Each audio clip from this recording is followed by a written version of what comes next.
Good morning. Welcome to today's New York City Council hearing for the Committee on Small Businesses, joined with the Committee on Public Safety. Please silence all cell phone electronic devices. Moving forward, no one is to approach the dais. Chairs, we are ready to begin. Good afternoon, everyone. My name is Councilmember Chanel Thomas Henry, and I serve as chair of the Committee on Small Business. I want to begin by thanking Speaker Julie Menin for entrusting in me with chairing this committee. I would like to also thank former chair and chair of Public Safety Committee, Chair Felice, for co-chairing this hearing with me, as well as the colleagues who have joined us here today. Council members Hanif, Salam, Councilmember Caban, Sanchez, Santasuoso, Felice, Maloney, Moreno, Encarnacion, and Councilmember Wong. And via Zoom, we have Councilmember Ariola. I would also like to thank my staff and our committee staff for their hard work in preparing today's hearing, as well as the agency representatives who are here with us and the members of the public who have taken the time to testify today. I'd also like to acknowledge a value member who has been instrumental in shaping the small business policy in the City Council, Luke Hamel.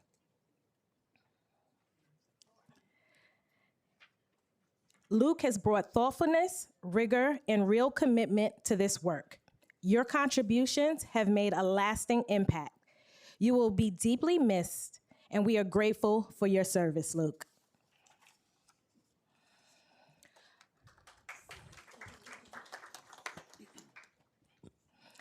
Small businesses are the backbone of our local communities and a pillar of what makes New York City such a special place to live. Our small businesses provide some of the best goods and services across the country, and in some cases, even the world. Small business owners drive economic activity in our neighborhoods and enrich our communities in ways that can be difficult to fully appreciate. Nevertheless, being a small business owner in New York City is a difficult and often thankless task. Entrepreneurs invest significant time, energy, and capital into building their enterprises and strengthening their communities. There is no question that the city has a role in helping our businesses thrive, because when small businesses thrive, so do our local communities. In fact, it is the city's responsibility to protect the small business owners' most valuable asset, their safety and security. To ensure that businesses can stay afloat during tough economic times, to improve the quality of goods and services available to consumers, and to ensure that the city is keeping our local consumers and entrepreneurs safe, it is imperative that the administration prioritize the prevention and deterrence of retail theft. I look forward to hearing from the administration on how they intend to utilize the tools at their disposal to do just that. Additionally, the bills we are hearing today aim to improve safety for our small businesses. Chair Felice's bill, Intro 553, would require the city to establish a small retail business security system program to provide financial assistance to certain small business owners to reduce the cost of purchasing and installing security system technology. Introduction 623, sponsored by Councilmember Lewis, would also create a pilot program involving the installation of certain security measures, such as cameras and plexiglass, in small businesses located in zip codes with high rates of retail theft. We were just joined by Councilmember Gutierrez, and now I'll turn it over to Chair Felice for his remarks. Thank you, and good afternoon, everyone. I am Councilmember Oswald Felice, Chair of the Committee on Public Safety. I want to thank Chair Thomas Henry for co-chairing today's hearing on retail theft, and I also want to congratulate you, Chair, on chairing the Small Business Committee, a committee that I had the privilege of chairing the last legislative session. And of course, want to thank everyone who has joined us today, including our police department and small business services. Would also like to recognize Councilmember Hankerson, who has also joined. Small businesses are the heart of our economy. You can walk through any part of our city and you will see small business owners doing it all for their community, creating jobs for residents, improving the local economy, and making communities vibrant, turning them into places that people want to visit to eat, shop, and spend time with their family. Small businesses are the heart of our economy, and we must protect them from the threats that hurt their ability to operate, including retail theft. We must ensure that our smallest businesses have access to tools that will deter conduct that could harm their workers and their business. These threats have real costly impact and can contribute to a decline in jobs, neighborhoods, and communities. New Yorkers should be able to shop, work, and operate businesses without fear of theft, assault, or disruptions. And of course, we've made a lot of progress on this issue. We look forward to hearing from SBS and our police department. But unfortunately, data shows that shoplifting and organized retail theft has increased across the city, placing a very heavy burden on small businesses, which often lack the resources for advanced security. And we've seen some of the results that we cannot normalize, including businesses having to lock up their items. This is something that we cannot normalize. This hearing will examine the role of our police department in preventing and responding to retail theft, including efforts such as specialized retail theft task forces, real-time information sharing with businesses, and targeted enforcement against repeat offenders. We'll also discuss city and state initiatives that support small businesses, including financial assistance for security technology and pilot programs aimed at preventing theft. We want to hear from the police department regarding what strategies are most effective in reducing retail theft, protecting workers, and coordinating with businesses. We want to have a better understanding of the challenges that the police department faces in enforcing the law and sustaining effective enforcement citywide. And of course, we'll be hearing my bill, the Small Business Protection Act, which will create a program that would help small businesses cover security-related costs. For example, Bodega helping them with costs related to plexiglass, alarms, and much more. I look forward to a thoughtful discussion on how we could better support our small businesses, protect retail workers, and enhance public safety for all New Yorkers. Thank you so much. Thank you, Chair. I would like to acknowledge that we've been joined by Councilmember Banks. And now I will turn it over to the committee counsel to administer the oath before we hear from the mayoral administration. We will now hear testimony from the administration. We are joined by NYPD Deputy Chief Thomas Alps and Department of Small Business Services Chief of Staff Haris Khan. Before we begin, I will administer the affirmation. Panelists, please raise your right hand. Do you affirm to tell the truth, the whole truth, and nothing but the truth before this committee and to respond honestly to council member questions? I do. Thank you. You can begin when ready.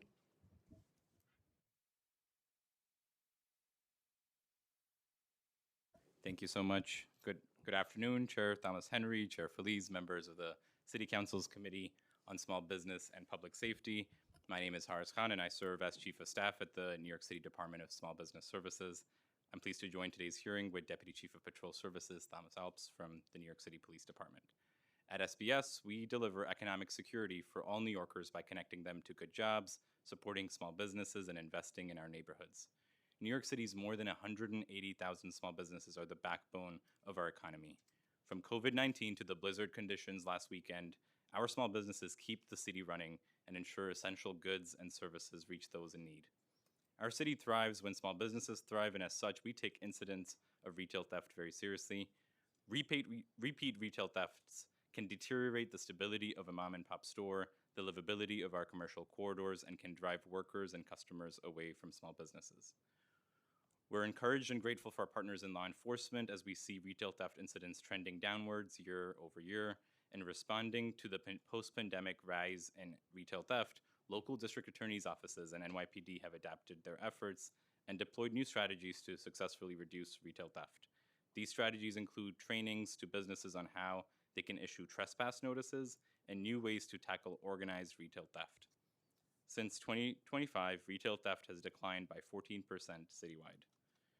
SBS has also promoted the city's voluntary small business security camera integration program to expedite investigations. This program provides NYPD real-time access to cameras in participating small businesses and first began as a pilot in the Flushing Business Improvement District in 2023 before a citywide expansion in 2024.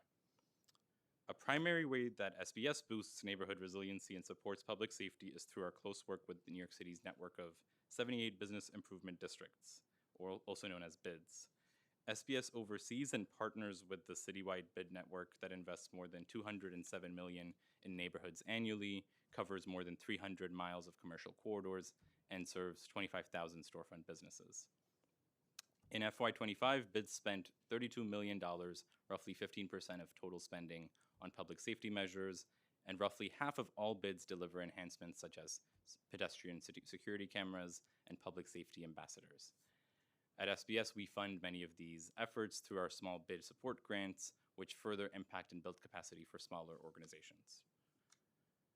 Over the last 2 fiscal years, we've also helped small businesses secure over $120 million in financing assistance to cover a variety of expenses. We provide one-on-one appointments with trained staff through our 7 business solution centers who help businesses review financial products, clarify eligibility rules, and identify required documentation. Small businesses can get connected to our services and lending partners in person at our centers, but also online through our Nycc Funds Finder platform, which is the first of its kind digital marketplace for small business loans and grants. We also connect businesses to our Business Preparedness and Resiliency Program, also known as BPREP. And as part of this program, businesses can receive a free on-site risk assessment to identify vulnerabilities and boost overall resiliency.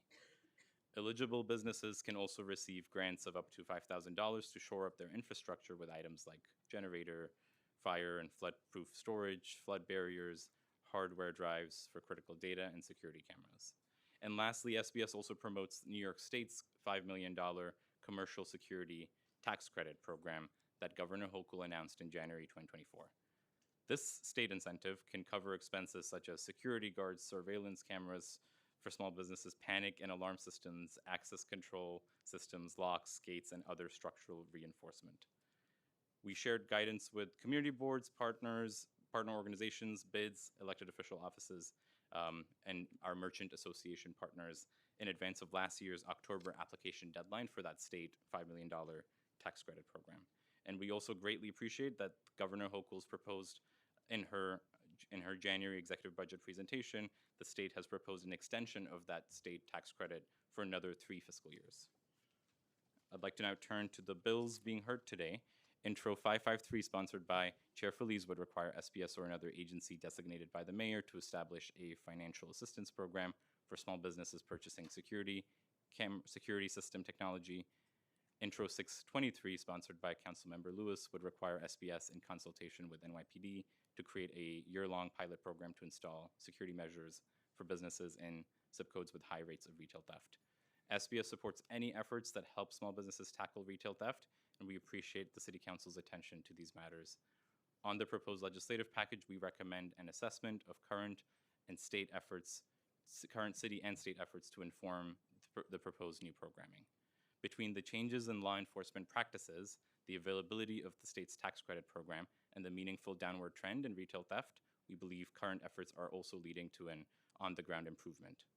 We look forward to continuing our partnership with members of the City Council to advance shared prosperity for all New Yorkers, and thank you again for the opportunity to testify today. I look forward to your questions. Thank you. Good afternoon, Chair Thomas Henry and Chair Felice and council members. My name is Thomas Alps. I'm the Executive Officer of Patrol Services Bureau for the New York City Police Department. On behalf of the Police Commissioner, Jessica Tisch, I thank you for the opportunity to speak with you today about retail theft. The mission of the New York City Police Department is to protect the lives of property and all who live, work, and visit our city, and to maintain conditions in which our city's small businesses and commercial retailers can thrive. Retail theft poses a direct threat to this mission. Retail theft is a recidivist-driven crime that spiked in the early 2020s, the impact of which was felt across the city by local businesses and the communities they serve.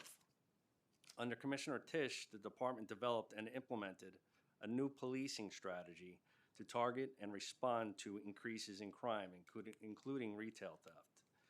The NYPD utilized real-time crime statistics to identify patterns driving retail theft, allowing us to respond with focus and urgency. The department launched new holiday zones to deploy over 200 officers to high-propensity retail corridors during peak hours and the department shifted from pass-through enforcement to sustained investigations. The results speak for themselves.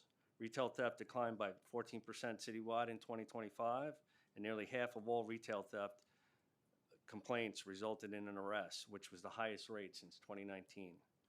In our holiday zones, retail theft declined by 35.7% during deployment hours compared to last year. Year to date, there has been a 22.5% decrease in reported retail theft incidents compared to the same time frame last year. This continued downward trend further demonstrates that data-driven strategic deployment and precision policing produces measurable results. The department is also proud to partner directly with retailers and small business associations. Through crime prevention seminars, precinct community councils, and direct outreach, we provide best practice guidance on surveillance placement, inventory control practices, and incident reporting protocols. While enforcement remains a critical component to reducing crime, meaningfully reducing retail theft requires continued collaboration between retailers, the community, and the NYPD. Finally, regarding the bills being heard today, Intro 623 requires the Commissioner of Small Business Services to create a small business security measures pilot program in consultation with the Police Commissioner. The pilot program would be limited to New York City zip codes with high rates of crimes associated with retail theft, which would be determined by the Police Commissioner. The department supports the goals of this legislation, and we look forward to working with the council to craft a version of this legislation that most effectively achieves those goals. Thank you for the opportunity to testify today, and I look forward to answering your questions. Okay, thank you both for your testimony. I have a couple of questions, and then we'll turn it over to Chair Felice and my other colleagues for questions. First, both of you mentioned a decline in retail theft. What data does SBS rely on to analyze retail theft trends? And within that, do you take into account businesses that may have closed and/or businesses that are no longer reporting? Thank you, Chair. We're relying on CompStat and the retail theft data that the NYPD has, so I'll defer to Chief Thomas. Thank you, Chair. So I'll speak retail theft data overall from the police department. So retail theft peaked in 2022 with 63,754 retail theft-related crimes. That's robberies that began as a shoplifting incident, grand larcenies, and petty larcenies. Retail theft over the past 3 years, 2023, it declined 7.2%, or 4,572 fewer retail theft complaints. In 2024, we had a slight uptick, 3.7% increase, or 2,197 additional complaints in that year. 2025, we saw a drastic decrease in retail theft complaints. 14.1% decrease, or 8,645 fewer retail theft complaints. 2026, we're building on that those successes.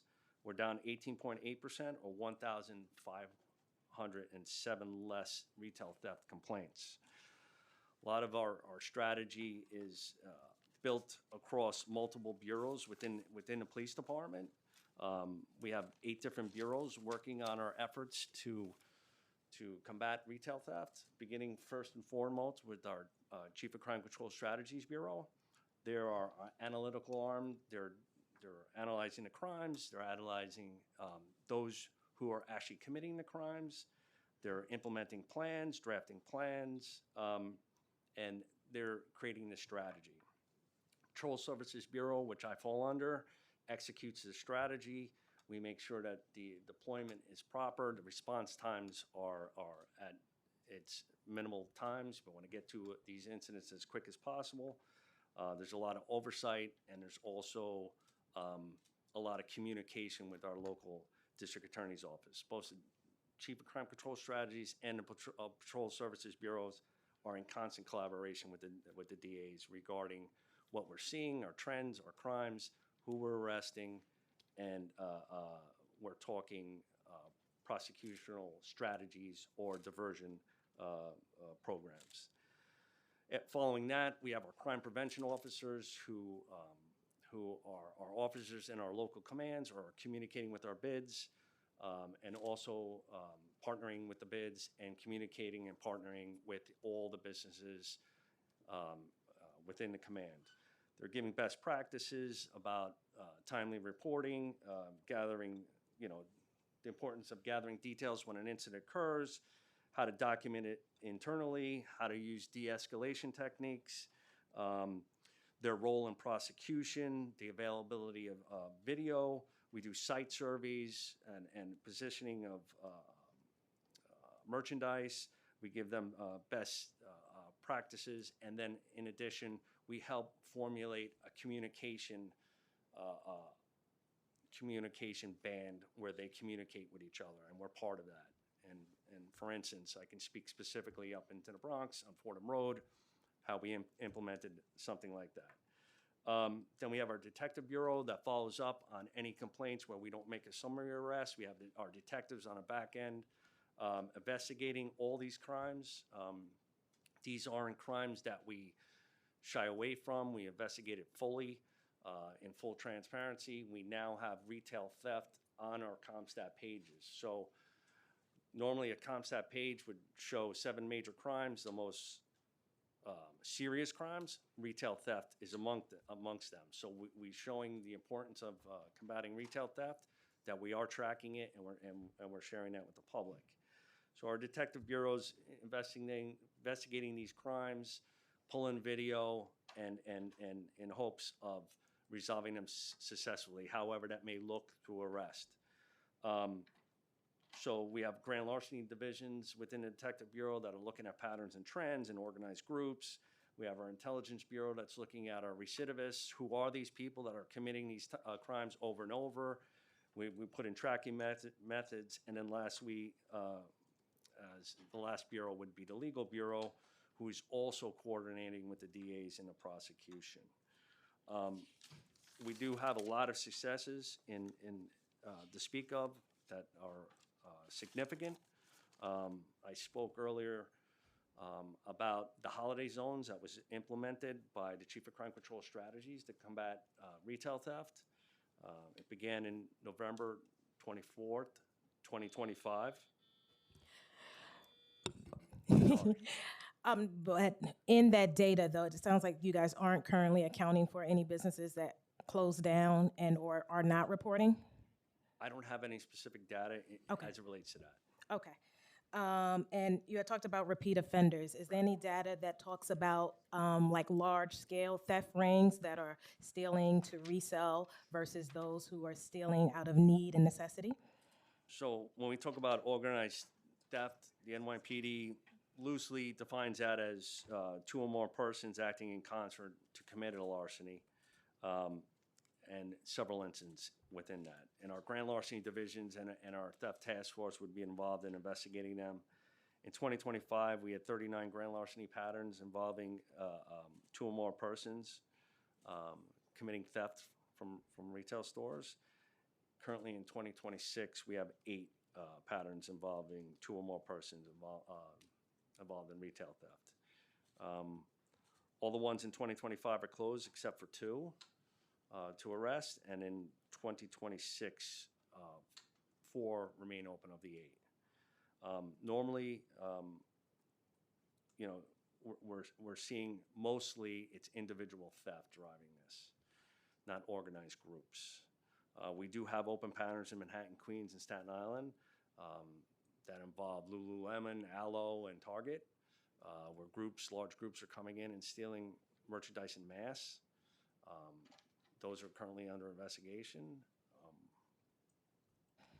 You mentioned the DAs and the coordination with the DAs. From my understanding, each of the different district attorney's office have their own different programs to combat retail theft. Do you have an opinion in terms of which have worked the best or have proven the best results or decreased recidivism? Well, I would say that from the highest levels in the police department, from Chief of Crime Control Strategies all the way down to local commanders to even borough commanders, we're in constant communication with the DA's office, whether it's their General Crimes Bureau or their crime strategy unit. These are dedicated district attorneys that are focused on these type of crimes. They make the assessment after reviewing the individual, what's driving this crime, why did he commit this crime, and they make that assessment at the DA's level. We provide information on that individual that we can, but our approach is to bring it into the district attorney's office. We give them the data that they need to make those assessments, and also to prosecute, whether it's video evidence, such, and they make that decision whether it's going to go towards a diversion program or we're going to go through a prosecutional criminal conviction. And I want to acknowledge that we have been joined by Councilmember Nurse. I'm going to ask one more question and then turn it over to my colleagues. The United Bodega Association and Economic Development Corporation were partnered to administer the Silent Shields initiative that gave bodegas panic buttons. How many businesses received these buttons, and did SBS provide any advice or support to create this initiative or administer it? Thank you, Chair. This program was created by the Economic Development Corporation, and my understanding is former First Deputy Mayor Mastro to provide bodegas with panic buttons. We've heard from the Economic Development Corporation that 302 bodegas were received panic buttons during this fiscal year, and it's a one-year program as far as I understand. And do you get regular updates? We've asked for updates ahead of this hearing to understand what EDC's program has led to, and they've shared that it has led to 302 bodegas benefiting from panic buttons. And it's the United Bodega Association on the ground that's installing these panic buttons. Got it. Thank you. Chair Felice? Thank you so much, co-chair. So I represent District 15 in the Bronx. District 15 covers many different vibrant commercial corridors, including Fordham Road, the busiest commercial corridor in the entire borough of the Bronx. And I've obviously had a lot of conversations with different stakeholders and businesses and the local bids about, we've had a lot of conversations about this topic. One thing that we all know is that retail theft is a complex issue. There's a lot of people that are committing it due to different needs, also mental health challenges, also substance abuse challenges. But then there also is a category specifically committing it in the way of organized retail theft. And just want to say that retail theft is not a harmless act. It has real consequences on consumers, but also on workers who have to fear for their safety. These are cases that can and do generally escalate, as we've seen. And it also has an effect on businesses. It can significantly affect their ability to operate and stay open. I mean, just imagine a business consistently getting affected by retail theft. How are they going to have items to sell? How are they going to have be able to earn money to be able to keep the gates open and be able to pay their workers and so much more? So a complex issue that requires a lot of different, that we resolve it and tackle it through different angles, but this is not a harmless act. It has real consequences on consumers, their quality of life, the workers, their safety, and of course, the small businesses and their ability to stay open. So I have a few questions. I'll start with SBS. Questions for SBS. So what are initiatives that SBS has worked on related to retail thefts? Earlier you mentioned in your testimony that I think it was $15 million in grants on the issue, if I got the number correctly. So, Councilman, thank you, Chair Felice, thank you so much. And it's been great. Your focus on this issue has really, I think, over the years, as you've led the Small Business Committee in the last term, we've seen the reduction in retail theft. As the state then launched their tax credit, the city modified their practices with the DA's offices, deploying new strategies. On retail theft, the number that we shared in testimony on financing, that's the general broad stroke work of our small business support teams that connect with small business across the 5 boroughs. And over the past 2 months, over the past 2 years, we had that $150+ million in financing. And when we connect folks to financing assistance, the small businesses are generally able to use them for a variety of expenses. They can get it for working capital, they can get it for inventory, they could certainly get it to install security cameras. And generally, the need in the small business community that we hear is for larger large amounts of financing to be able to sustain their business, grow their business, and open up new stores and really sustain themselves amidst an affordability crisis that has also impacted small business owners. So we do financing for small businesses. We connect them to low-cost, affordable lending partners, and through that work, they've gotten over 150 just over the past 2 years. Separate from that, when the state announced their commercial security tax credit, we made sure business owners were aware of this and we promoted it at the time when the application window was open at the state. It seems to open during the fall, so we try to target our outreach during the fall months right before the deadline so that business owners can quickly sign up for that tax credit. Any grants available to help small businesses on this issue? There are no grants available on security cameras itself. There is a business preparedness and resiliency program that we operate at SBS. The eligibility for that program it's really focused on neighborhoods in New York City and businesses that fall under the floodplain of the city. And if they're impacted by coastal flooding and similar infrastructural challenges, they're eligible for that program. The program first provides a free assessment on site where a business can get a sense of their vulnerabilities and ways in which we can boost their resiliency. And if in that assessment we realize they don't have security cameras or cameras could be a useful tool for them, then the grants have been used. Per our data, 35% of all of our business preparedness and resiliency grant awardees have leveraged the grant to purchase security-related measures. What is SBS's position on my bill, Intro 553, also known as the Small Business Protection Act? Thank you, Chair Felice. So on both bills, we are fully aligned on the goal of tackling retail theft, and we are fully supportive of any efforts that could bring further reduction on retail theft or help resolve these issues that business owners are struggling with. It's in the program design that we'd love to work with you and the sponsors to make sure that whatever programming that the city embarks on to further this really strong and significant downward trend that we've started to realize over the past 2 years, that the work and the programming that's set up complements existing efforts. So there's the existing state tax credit. We want to make sure that we fully leverage that state tax credit and we don't create a situation where there's two competing products from two levels of government and business owners that are already confused about all of our acronyms have to now be confused with another set of acronyms. We want to make sure that doesn't happen. And so there are ways in which we can work with the leadership of both committees, the members that have sponsored the legislation in development to ensure that we maximize both the tax credit and build upon other resources that could help the business community. Thank you. And now some questions for the NYPD, and I'll be brief. I know we have a pretty big bench, so I'll ask some questions and then I'll pass it on to colleagues.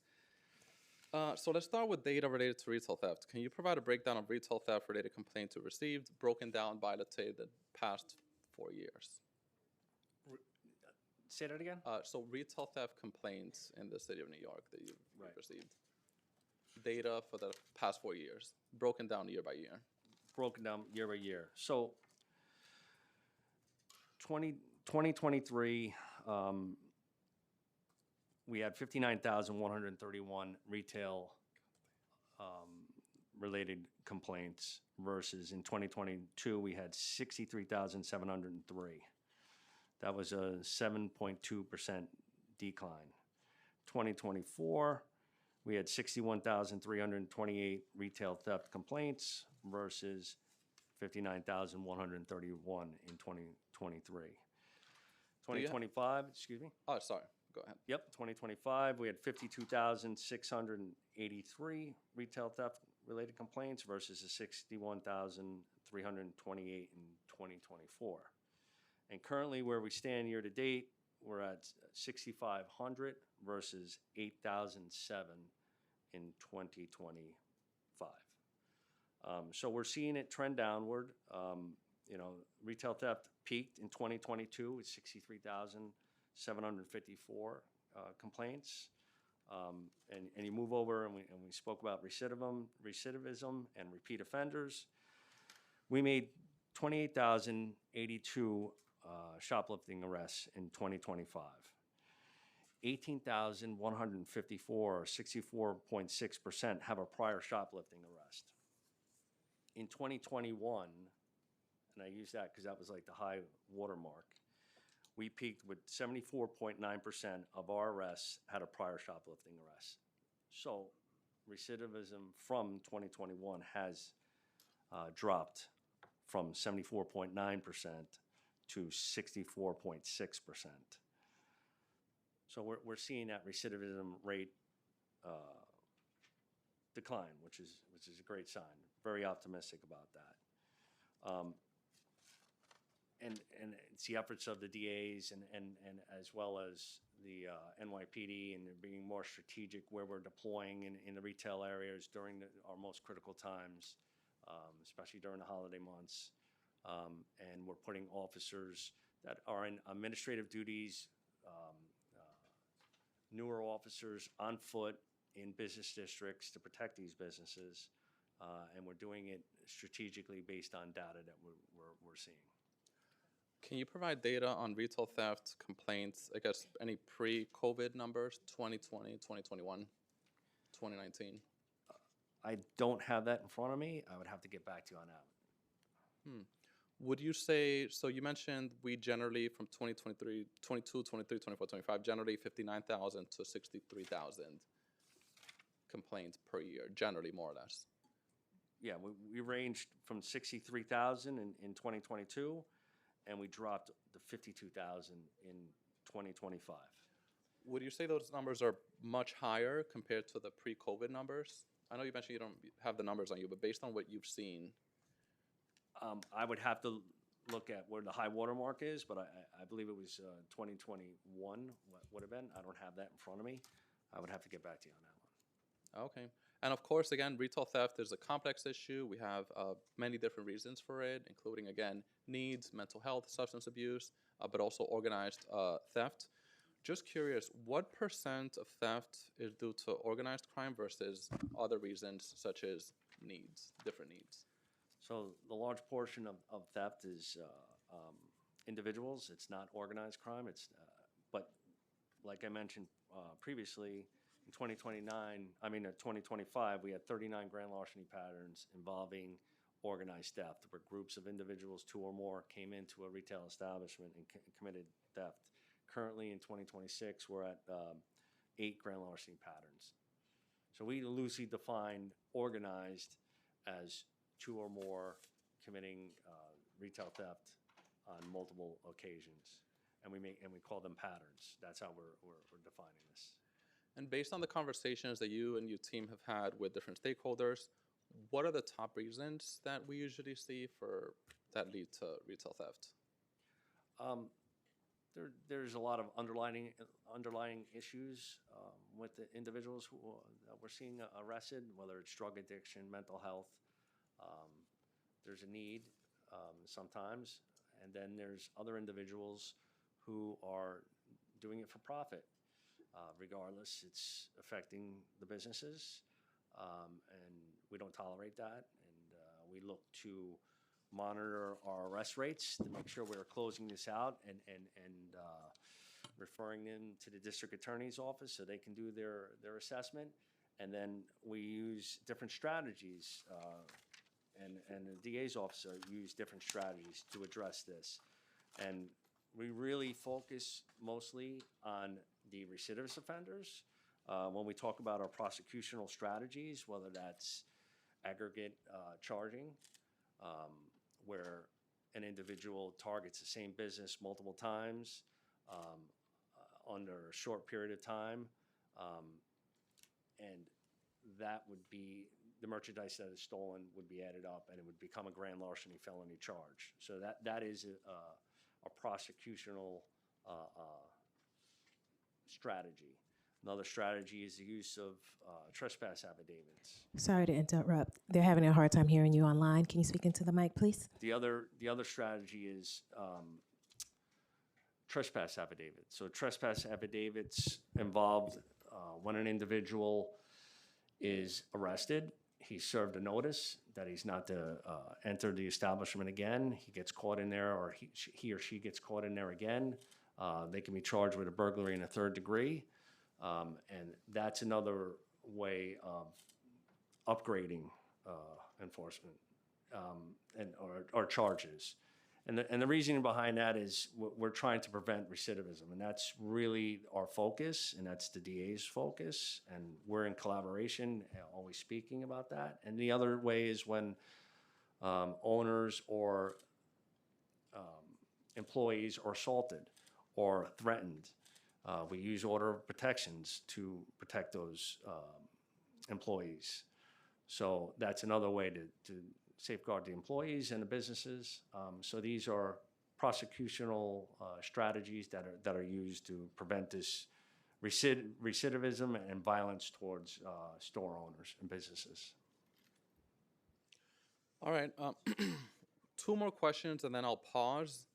So what factors does the NYPD think led to the post-2020 spike in retail theft? And also, what are programs that the NYPD has implemented to help reduce and put an end to retail theft? So I can't specifically give you numbers or data as far as who is doing this broken down like that, but we definitely see individuals who have mental health issues, that have drug addiction, but we also do see an element that also is driven by profit. So we need to address that. Either way, we need to address all of it, and however that looks. So our strategy is simple, but very involved. I explained it out. There's many bureaus involved, but it's about sharing intelligence and information with the DAs across the precincts, across the boroughs, because this is a recidivist-driven crime. It's about analyzing it, seeing where our hotspots are, where our corridors, our business districts that are most affected, and deploying officers to prevent, deter, and then make apprehensions should they have. And then it's a relentless follow-up by the detectives should there be no arrest at the initial response. So that is our approach. It's working. You see the numbers. And we're building on it in 2026. We're doing well. How many officers have been shifted from administrative duties to the retail theft team, preventing retail theft team? So I could speak to that one initiative last holiday season in 2025 into 2026. So November 24th, 2025, we implemented a holiday zone, what we call holiday zones. We analyzed the data. We saw what commands and precincts and areas and business districts were most affected. We deployed 211 officers that administrative in nature, and they were deployed out on foot in these business districts to protect these businesses. So these were 211 officers each day from November 24th, 2025 to January 12th, 2026. They were deployed there during the businesses when they were open from 1300 to 2100. They were in Manhattan, Broadway, Union Square, 31st, 34th Street, 42nd Street, 5th Avenue, Madison, St. Nick, in the Bronx, in the Hub, up on Fordham Road. Broadway, they were on Flatbush and Fulton. In Queens, they were on Jamaica and Roosevelt. So we saw a significant decrease in retail theft in those areas. Specifically, we reduced retail theft by 35.7% in those areas that I just spoke of, or 415 less retail theft crimes during that period that I spoke of during those deployment hours. So it was very analytical and strategic and well thought out and effective. Earlier, you mentioned that retail theft happens due to many reasons. A good portion of it is due to substance abuse, mental health, and other challenges. What are programs that the NYPD has worked on together with other agencies to get those individuals the help that they need?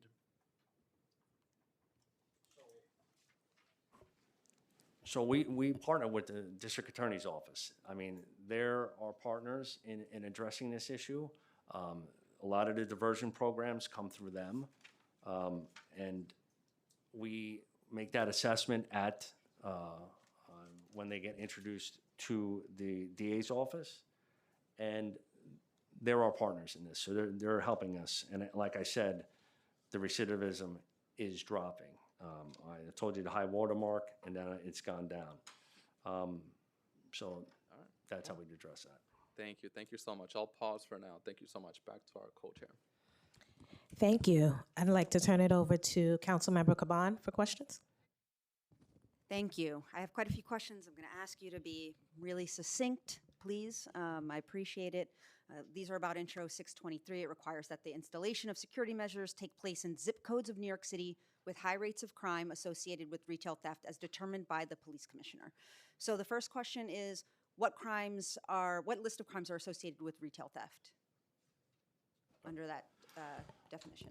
Right. So retail theft consists of petty larcenies, simple larcenies under $1,000 from a retail establishment. A grand larceny would be a theft of over $1,000. And then it also could include robberies where retail theft occurs and then they use force to steal that merchandise and it becomes a robbery. So those three And crimes. burglaries. Right. Berg 2s and 3s. Burg's Great. three, correct. And the Berg 2 can be either nonviolent or violent. The Berg 3 is inherently nonviolent. So what constitutes a high rate? Like, how will the commissioner determine the threshold? Well, I can't speak to that right at this moment. I would have to Okay. speak. I mean, I think that's important information to have, especially when we're talking about this kind of technology. Higher crime rates correspond with zip codes that are already over-policed and over-surveilled. Why should we fund additional surveillance in areas instead of programs to address the root causes of theft like poverty? Well, I would say that these businesses, specifically Fordham Road, up in the Bronx, a lot of them who partner with us partner voluntarily. A lot of these businesses are employers of the community. Yeah. And they're struggling and they need assistance. Well, and we I can like that address you this in a, Well, I like that you mentioned that they're struggling because I did a survey of 200 small businesses in my community on public safety and small business. We're really rich with small businesses in Astoria. I know you know that. And actually what they said was while retail theft is a concern and it does happen, their highest priority is their inability to afford rent. That, and then second to that was tariffs and cost of doing business, and then retail theft, and that they end up calling the police because it's really the only area out of those things that give them any sort of relief, but that the fact is that they cannot survive our commercial rent market. So would you guys be in support of commercial rent stabilization laws? Thank you, Councilmember. I think that's something the law department would have to weigh on to see if it's constitutional for the city to establish commercial rent stabilization. But on your point of what you've heard on the ground from community members, 100%, it's true Consistent. that what we've heard also is commercial rent continues to be one of the highest costs for businesses, and it's a cost that there's very, very little ability for folks to get relief. We're proud that at the city and at SBS, we've launched a commercial lease assistance program. It provides pre-litigation support to commercial And I know tenants. I appreciate that answer. I just want to move on, but I am glad that what we found in our district is affirmed by the administration. So Intro 623 requires that surveillance footage be capable of to be viewed through mobile phones, computers, or CCTV. Will anyone who doesn't work for the small business be given access to those feeds?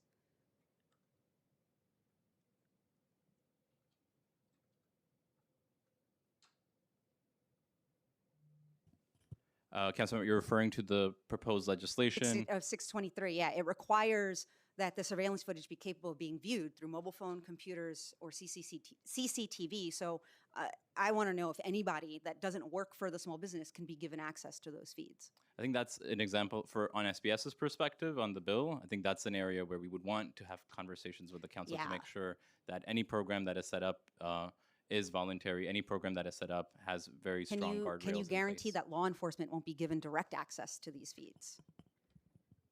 So we're not certain how the final legislation will land in terms of the program design. So I wouldn't be able to. It kind of is a product of this Because joint contemporaneous access would be a huge problem.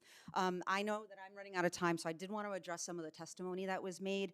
I was a public defender for many years, and I represented well over 1,000 clients, many for different larceny-related offenses.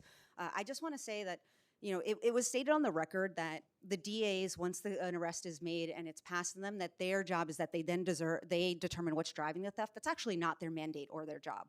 What they are doing is enforcing the law, deciding which things to prioritize, and then some of their metrics include sentences, guilty verdicts, sentences, and those sorts of things. And so this program of the trespass notice, I just want to lay out for the record what that is legally.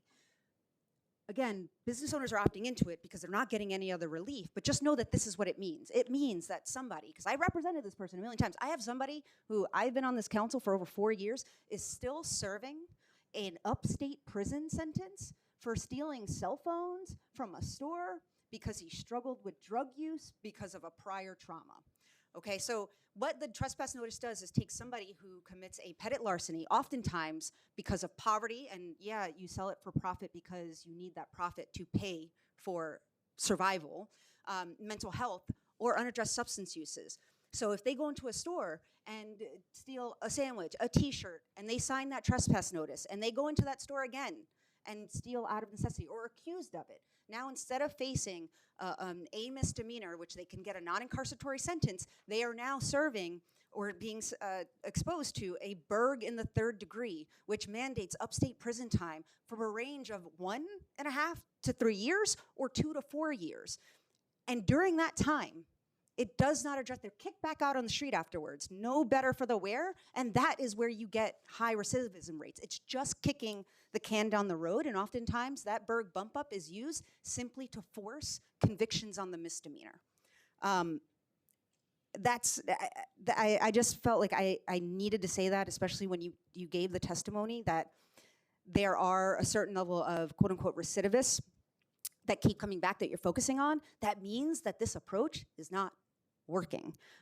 So I just, again, I want to go back to, SBS and be like, there are lots of things that small businesses could really, really benefit from to make sure that they are safe and solvent. And there are lots of things that we can do to address the actual underlying causes of retail theft. And that all of those things and interests can be pursued and accomplished. Thank you for the leeway, Chair. No worries. Thank you, Councilmember Caban. Councilmember Hanif? Thank you. All right, thank you for being here. So before we put in public dollars in security technology, what evidence is out there that these tools reduce harm for small businesses? You're speaking of specifically access to or camera systems, capture, is that what you're speaking about? The camera's going to be installed because you're looking for a thief or somebody who broke in. Right. But my question is, how has, or if there are tools that you have seen that show that actually installing a security camera is what reduces theft and break-ins? Well, like many of the crimes that we investigate, a lot of it goes back to video evidence. So cameras do assist us in investigations. But you were unable to provide data as to like which small businesses with cameras have been able to reduce or see or feel safer as a result because they no longer experience theft and burglary. Well, I'd say the vast majority of our investigations and successful conclusions, it's video evidence. That's what really ties this all together. We can find out who's a recidivist. We can identify trends and patterns, and we can prosecute those who are recidivists. So video surveillance is extremely important.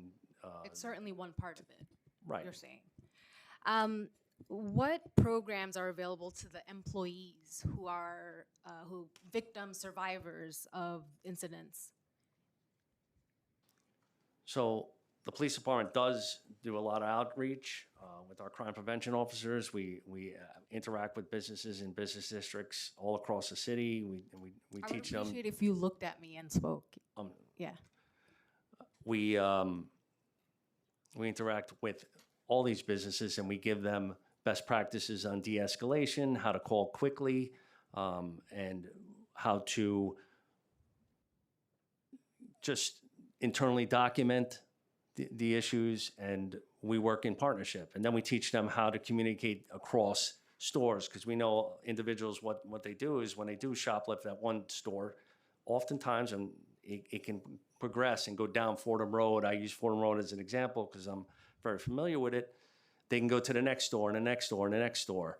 So we have the business districts communicating along the I mean, storefronts. that sounds like that's community safety. Right. You're saying each of the employers, small business owners already have a method Right. that are intending to keep them safe. But I'm going to move on because you're not quite answering my question. For Harris, SBS, you mentioned that SBS operates a program like the one that's being proposed. You mentioned that there's, I think, the resilience Oh, yes, yes. that comes with, that could end with an installation of a security camera. Yes. So do you find what's being proposed as redundant? That SBS is already providing measures that which would allow a small business to indeed install a security camera? So we run this business preparedness and resiliency grant program. It's really contained to areas of the city that are in the floodplain, and so it's limited in eligibility. It does not scale up to the whole city. I don't think a lot of parts of your district would be eligible, other than the areas maybe closer in Gowanus and Red Hook. Okay. And so there is a program that could potentially be Right, so scaled. that's a specific program. I mean, I would be interested in knowing if this security pilot would also be for a specific set of small businesses. But because I'm running out of time, I want to understand what types of technology are eligible under the bill. Like, is it cameras only, license plate readers? Because we have seen in stores like Rite Aid where they've used facial recognition technology and have not found the perpetrator. They actually have hurt individuals who were charged but innocent. And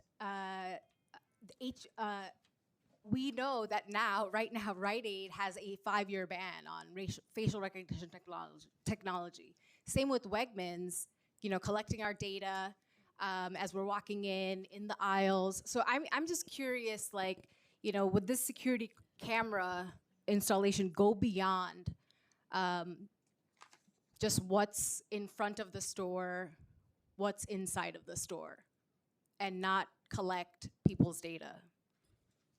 So I think from our perspective at SBS, we'd want to make sure that any program that gets deployed is a program that is voluntary. It's a program where there's strong guardrails on data sharing and is also informed by what the businesses need in that point of time, not just gathering of information for the sake of gathering for information. We know it's early in the process, and that's why I think our position is not we support the bill as written. Our position is we support the goals of the bill, and we'd want to work with members of the council, the sponsors, and the co-chairs to ensure that the final product builds on existing efforts, as you pointed out, that already support small businesses with retail theft. Oh, and just final question. Who would be managing this camera database? Like, is it DCWP who has the list of all of the small businesses that have security cameras? That's one question. And the second, I just want you to think about it. And then the second is, what are you evaluating after you have installed? And also, is there a maximum price that you all would allow for there to be a threshold on, like, the cameras cost $50 and nothing beyond $50. So on cost, and then on which agency is collecting, sort of knows who's out there with the security camera. So on cost, we at SBS have heard from businesses that it really varies tremendously based on the quality of the product, the number of cameras, but it could be in the thousands. but a basic camera could be a couple $100. For a full store, it could go up to $5,000. And then on camera systems and the agencies, we Wait, do. let me. So Yes. yes, that is absolutely right. The thing that I want to know is if there is a maximum amount that the city will say, okay, we are only giving you up to $50, because this is a pilot program for security cameras, right? That the city will provide $50 each or $350 or whatever. So that's the question I have. If there's a maximum threshold. So I don't think the bill as drafted suggests the maximum threshold, and I think it would be a product of the legislative process and the budget cycle to determine the scale of any program. Thank you, Council Member. I'll now turn it over to Council Member Santos-Woso. Thank you both for being here. Mr. Khan, my questions are mostly for you. As a former small business owner who actually experienced retail theft and perpetrators were actually caught without the use of security cameras, I'm interested both in making sure our small businesses actually survive, but that we are actually taking the intervention measures that are actually going to solve problems that would prevent businesses from closing in the first place. So in your experience in SBS, what are the most common reasons that you hear of businesses that close and that ultimately fold? It's really a wide gamut, and I know Chair Thomas Henry also brought up the question earlier in this hearing of, is it connected, are the vacancy rates connected to retail theft? And there hasn't been anything to suggest there's a one-to-one match where it's retail thefts leading to closures. It's also the general affordability crisis that are impacting small businesses. It's the rising cost of commercial rent that has gotten really difficult for small businesses. It's the rising cost of private insurance, which for small businesses has kept skyrocketing at a pace that they're having a really hard time keeping up with.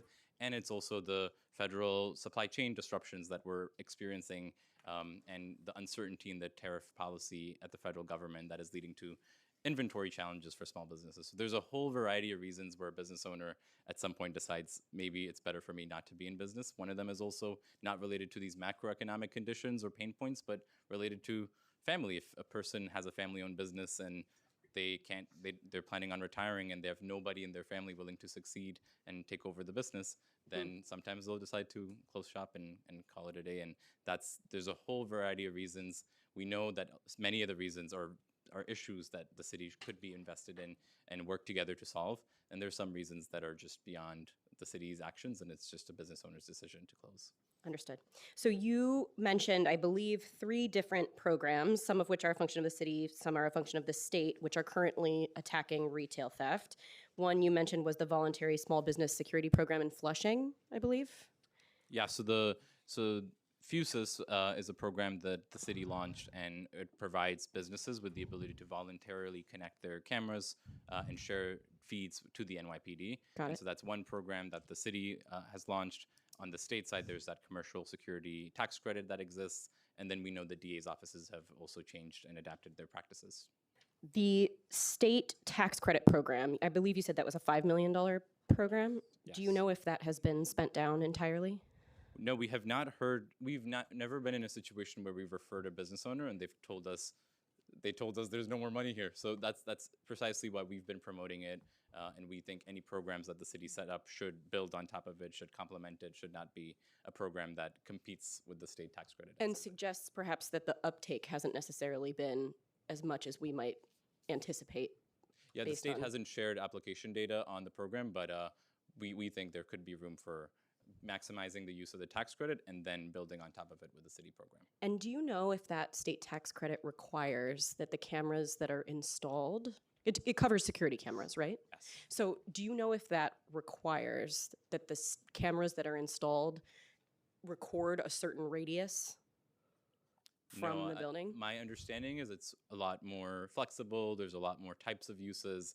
Security cameras are only one use. That you could have lock gates. You could invest in a variety of measures. And my sense is it doesn't. We'll follow up with you if there's any specific requirements in the program that restrict or determine a radius that's required. Yeah, I ask because Intro 623 actually requires that there be a 15-foot radius that's recorded by any camera that is installed as a result of the program. And I think it's interesting that that requires a level of surveillance that a current existing program that appears to be working does not require. So I would love to know that, but it sounds like the existing program is actually more flexible for the business owner. Let me make sure.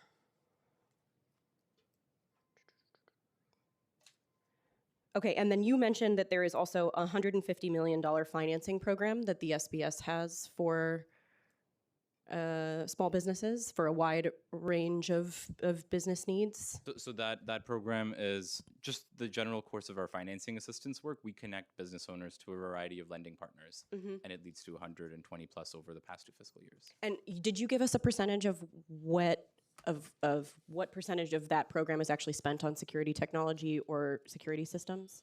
I gave a percentage on the Business Preparedness and Resiliency Grant. Got it. The grant that Councilmember Hanif spotlighted. Yep. In that grant, 35% of grant awardees have used it for some sort of a security measure, including cameras. But that was for floodplain Yes. it's specific. eligible Okay. for Do you floodplain. happen to know how much of the it's eligible. financing actually goes to security system technology or Of the larger of the financing larger amount? Yeah. No, because it really is connections to lending partners. We help folks apply for those loan packages. We make sure they secure them. We identify requirements with them, and they can usually use it for working capital, which is so it's a much incredibly vague, larger- and it's they could use it for so many different things. It's hard. Understood. Okay. All right. Thank you. To tell. Thank you, Councilmember. Councilmember Gutierrez.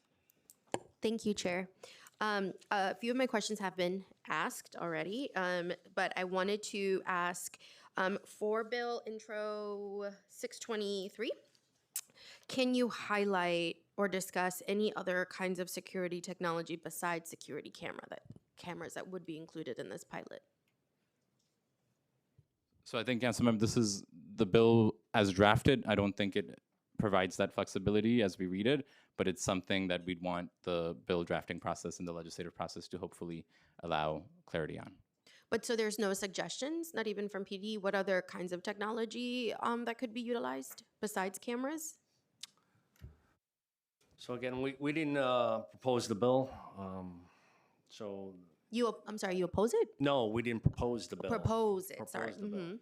So we don't have any input on that. You don't have any input. I mean, you will have input in it, but there's no sense of what other technologies that Well, could be included. I don't want to get ahead of the department.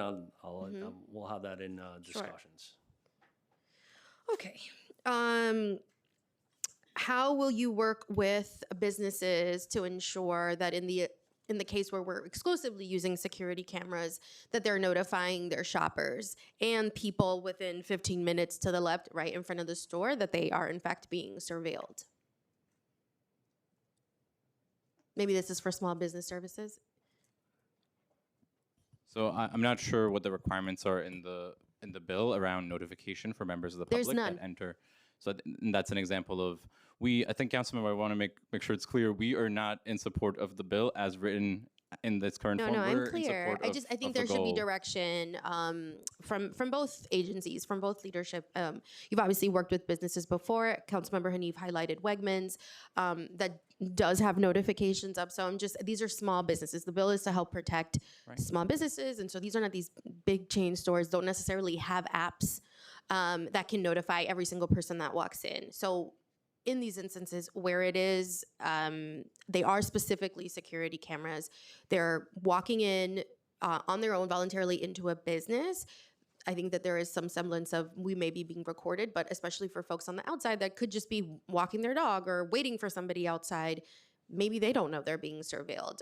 What steps can the agency take to work with those small businesses to ensure that they're informing New Yorkers? Right, I think it'll really be a process in the bill as the bill moves through the legislative process. We'll want to make sure, and I'm sure the council will make sure that a variety of small business stakeholders are at the table, informing the details of the program, the eligibility for the program, and the requirements that a program would place upon the business owner if they agree to participate. And what you're suggesting could easily be part of a requirement. If you participate in X program, you should then be required to do Y in return. I'm concerned, especially with this federal climate of the way that we are surveilling New Yorkers and the way that we are capturing their biometric information. I know the bill does not outline that. I'm very clear, but I know that PD technology in past hearings does demonstrate that they are using biometric technology to capture anyone. So I do have. And I think a lot of my colleagues share in that concern for the way that we're capturing people's information. And then, of course, the holding on to that information. Is there any sense of with security cameras? I don't know if you even have an idea of like what vendors would be the city would be working with for these businesses, but what is the city's policy specific to security cameras that are surveilling outside on data collection of people's biometric information? So at SBS, we do not maintain data of any kind of video format through any of these programs, but we know that there's sister agencies that have their own technology. So I'll pass to the deputy chief if he has something on. I would have to get back to you on that. Okay. Okay. And then thank you, chairs. And then my last question with my last seconds is how, I guess, is there a thought? I know, again, the bill is, we're hearing it for the first time, but for businesses that are kind of in need or are asking for support from the city, what are some of the ways that the agencies are doing outreach to talk about this program potentially? Or is this something that businesses on their own have to kind of seek and opt into? I think that's exactly the role that we imagine SBS would play. Since we are not a law enforcement agency, we don't design public safety programs from start to finish. We would defer to the NYPD on the general scope of the program, and then on the business outreach, ensuring business voices are heard and informing the program design, making sure outreach is done so that they can benefit from any program that gets rolled out by the city, and that the outreach is ensuring that communities that have been left out of city programs are heard and are included in such programs is the kind of outreach role we would take upon ourselves if this program were to pass and were to be implemented. Okay, I have no more questions. I just want to re-emphasize the importance of protecting New Yorkers' privacy, allowing them to consent if they're being surveilled involuntarily, and the realities of the federal climate about how people are being surveilled, how information is being captured and being used against them. So I would love for this council to make sure that we are including all New Yorkers, immigrant New Yorkers, especially when we're talking about safety. Thank you, chairs. Thank you, Councilmember. Next up, Councilmember Hankerson. Thank you, Chair. I just have a couple of questions. I know you mentioned that you don't have an exhaustive list of precautionary measures that businesses can take. Is that correct? Councilor, thank you so much for the question. So I think you're asking if we have a list of measures businesses take before retail theft incidents happen to protect themselves? Correct. Well, just going back to intro 623, I see it listed digital video surveillance cameras, plexiglass, and other precautionary measures. So I just wanted to know if you have a list of what other precautionary measures could be. So I'll pass to Deputy Chief in case there's... So our crime prevention officers frequently educate our businesses in the business districts, and we partner up and we speak about best practices as far as de-escalation, site surveys, positioning of cameras, things of that nature, and then also positioning of merchandise within the establishment. So that's the kind of stuff we educate the businesses on how to do it to prevent. Also key indicators of someone who is shoplifting. So we do these partnerships. Sometimes the bids have ambassadors that we work alongside with. So these are the measures we take place to safeguard the businesses. I appreciate that. Since plexiglass is listed, what circumstances would plexiglass be deemed appropriate? I can't speak to that. Again, From your experience just as a police officer well, serving the city. I guess if that's a safeguard that the business wants to put in place to safeguard their employees or the owners, and this is something they want to put in place, I would. What exactly would plexiglass protect from? Would it be It, Guns, it could bullets, it could be violence. It could be a sharp object or someone striking the employee. Maybe that's what they want to prevent. And in your experience, have you seen it to be a successful deterrent? In some cases, it does. It definitely safeguards the employees. I mean, it's logical, and I think it makes the employees feel safe. That would be a decision they would have to make. Is there, by chance, any data on the effectiveness of plexiglass? Not that I know of. No? Okay. Can you share some of the crime prevention methods the NYPD has used in regard to retail theft? So there's many methods that we do use, just so I don't miss anything. First and foremost, the timeliness of reporting. We want these businesses when the act is happening to call us immediately. We educate them on how to gather details of the crime and how to report it, how to internally document the incident, so to identify trends, recidivist offenders. We also teach them how to de-escalate them, these incidents, so that we don't want them acting like the police. We want to get there quickly and prevent it from escalating into a robbery or someone being harmed. We talk about the anti-theft equipment that they use, whether it's RFID chips or trackers, things like that, so we understand what they're using, which could in turn help us. And then we talk about their role in prosecution, as well as we talk site surveys, positioning of merchandise, positioning of cameras, and then have a system to communicate across the businesses themselves. So if you're in a business district, hey, we just got hit by a group of individuals, look out, this just happened, and they're sharing in real time, whether that be by text message, email, and they're communicating. The businesses are protecting each other, and in turn, we're involved in that communication in some cases. So there's a lot of best practices going on, and it's definitely assisting us in the complaints. Do you have data that would identify what some of these high crime areas or neighborhoods would be, by chance? So currently in 2026, we're looking at a couple of commands that just have raw large numbers of retail theft across the city, Midtown South. We're talking around 34th Street. That has probably the highest in the city as far as raw number and retail theft, followed by the 13th precinct. We're talking around Union Square area. That's a high number as well. And the first precinct down by Houston, Canal Street, Church, Broadway. 5-2 precinct is particularly high on Fordham Road.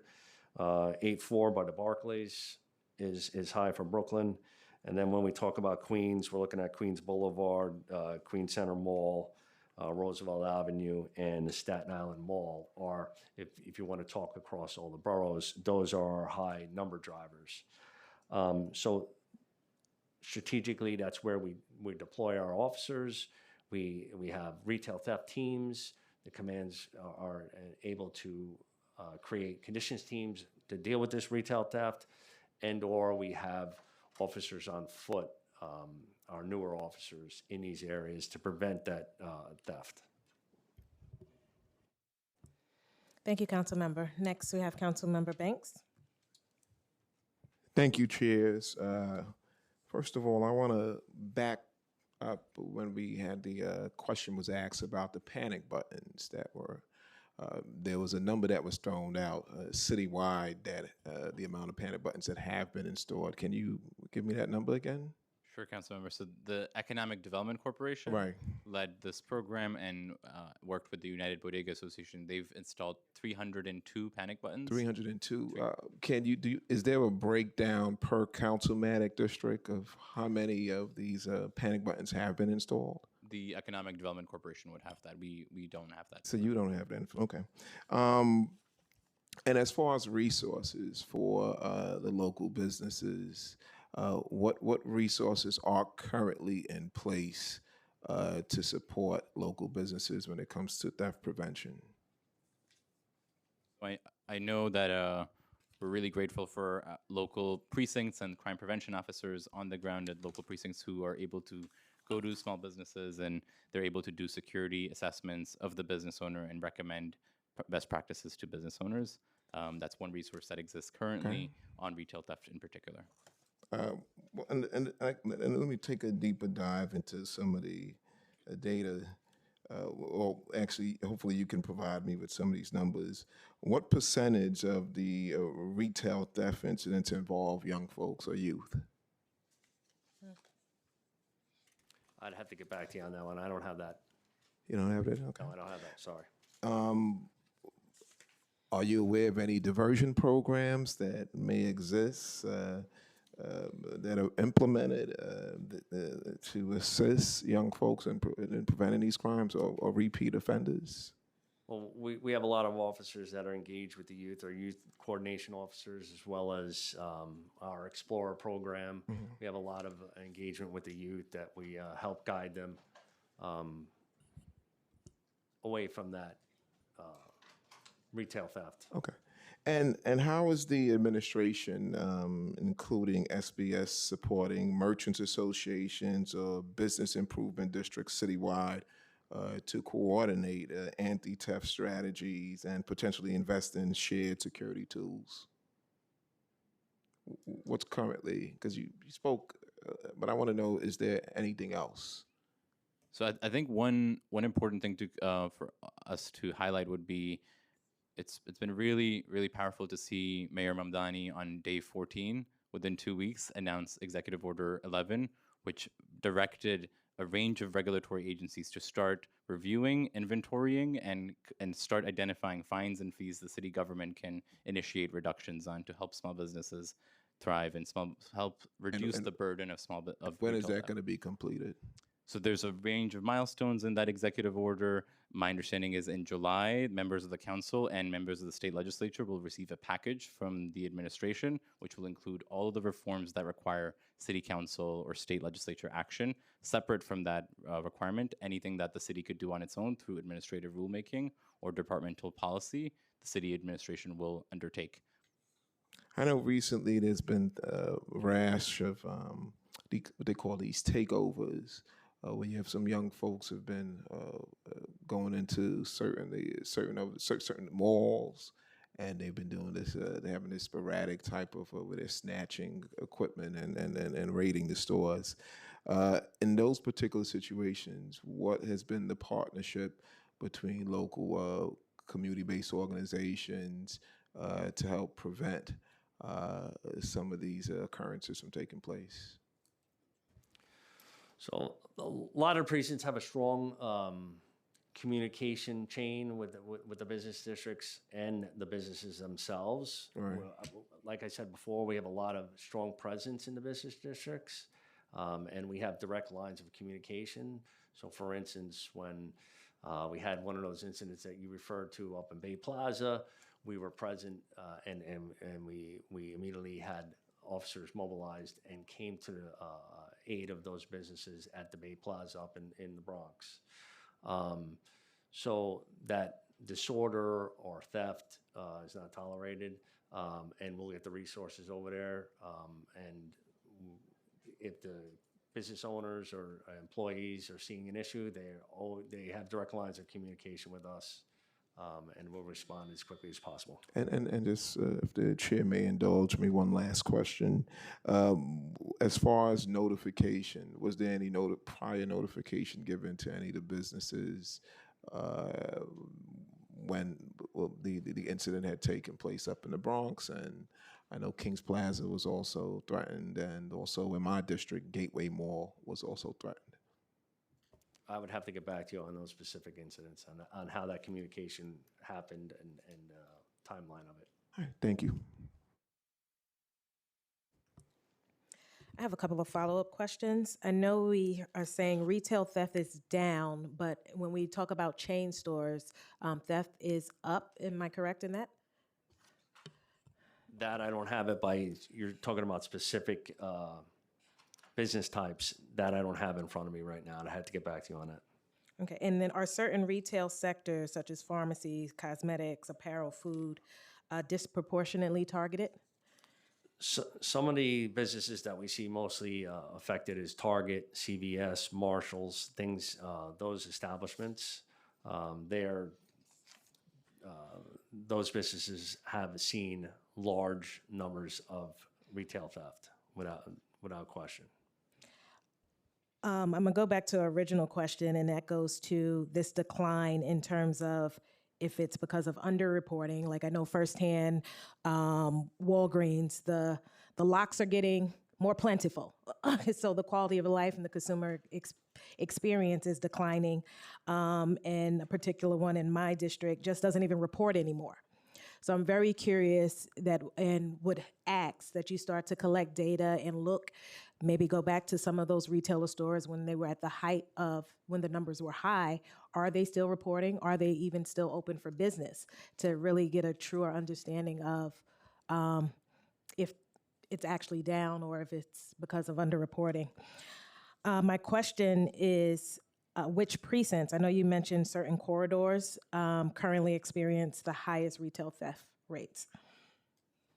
So by volume, we're talking about Midtown South, 34th Street, 13th Precinct, Union Square, 5th Avenue, 1st Precinct, Houston, Canal, Church, and Broadway, the 52 Precinct, Fordham Road, the 84 Precinct by the Barclays, we're talking about Atlantic, Flatbush, and Fulton Street. 112, we're talking about Queens Boulevard. 110, we're talking about Queens Boulevard and the Queens Center Mall. The 109, we're talking about Roosevelt Avenue. And the 121, we're talking about Staten Island Mall. In some of these areas, we have officers directly on foot, and we're deploying them, and we have strong coordination. I can specifically speak to in the Staten Island Mall. We have a detail that's placed there, and we've made significant strides. Staten Island, matter of fact, has the largest decrease in retail theft for the year. They're down 46.2% for the year. So that's strong leadership out in Staten Island and the good work of the police officers out in Staten Island. My final question, are there any disparities in enforcement outcomes across the boroughs? As far as, well, Like, is police activity and how enforcement is interacted in, say, Staten Island versus the Bronx any different? I would have to get back to you on the raw numbers of the arrests or where they're occurring, but the raw numbers would be where the complaints are occurring. So I would say Midtown South has the largest number of retail theft complaints. They're going to have the largest number of arrests. But I would have to get back to you on that data. Historically, Manhattan's affected the most, specifically Manhattan South. Thank you. Chair Felice, do you have any additional questions? Yes, some additional questions. So earlier you mentioned this is a conversation that I've had with many different stakeholders. Earlier you mentioned that you work with the DA on different diversion programs. As we know, people commit retail theft due to many reasons. Again, mental health challenges, substance abuse, and then we have those that are doing that basically to make a profit, take goods and then resell them. And again, you mentioned that you work with the DA on diversion programs. I think one thing that we could all agree on is that those that are committing retail theft due to mental health challenges or substance abuse, we have to make sure that we get them the help that they need so that we could hopefully put an end to the retail theft. So just curious, any other way that we've been able to get individuals some type of help without going through the DAs? Any other agencies involved that don't specifically have to route the case towards the DA? We work with many city agencies, whether it's Department of Homeless Services. There's a lot of different city agencies that we engage our communities with. So if we can help connect them to resources, we certainly do that. We work with the business districts and their ambassadors. Their ambassadors are a big help. So there's many different city agencies that we work with to combat this retail theft. what are some of the steps that you've seen where other agencies get involved and help resolve the challenge? Any cases that stand out? Well, I would say in the Bronx, we have a lot of the harm reduction nonprofits come out. I saw a lot of their assistance in this matter with those who were drug addicted, substance abuse, that were driving some of our crime along Fordham Road. So there's nonprofits we're working with. We're also working with other city agencies. What percent of retail theft would you say is due to organized retail theft versus other reasons? I know you said most of them aren't due to organized, but do you have like an estimate of how much of it is due to organized retail theft? I don't. Third of it, 20%? Any like rough guess? I don't have that. I don't have that number. Okay. So on retail theft, as we know, it was a major problem during the coronavirus pandemic. We've made some progress.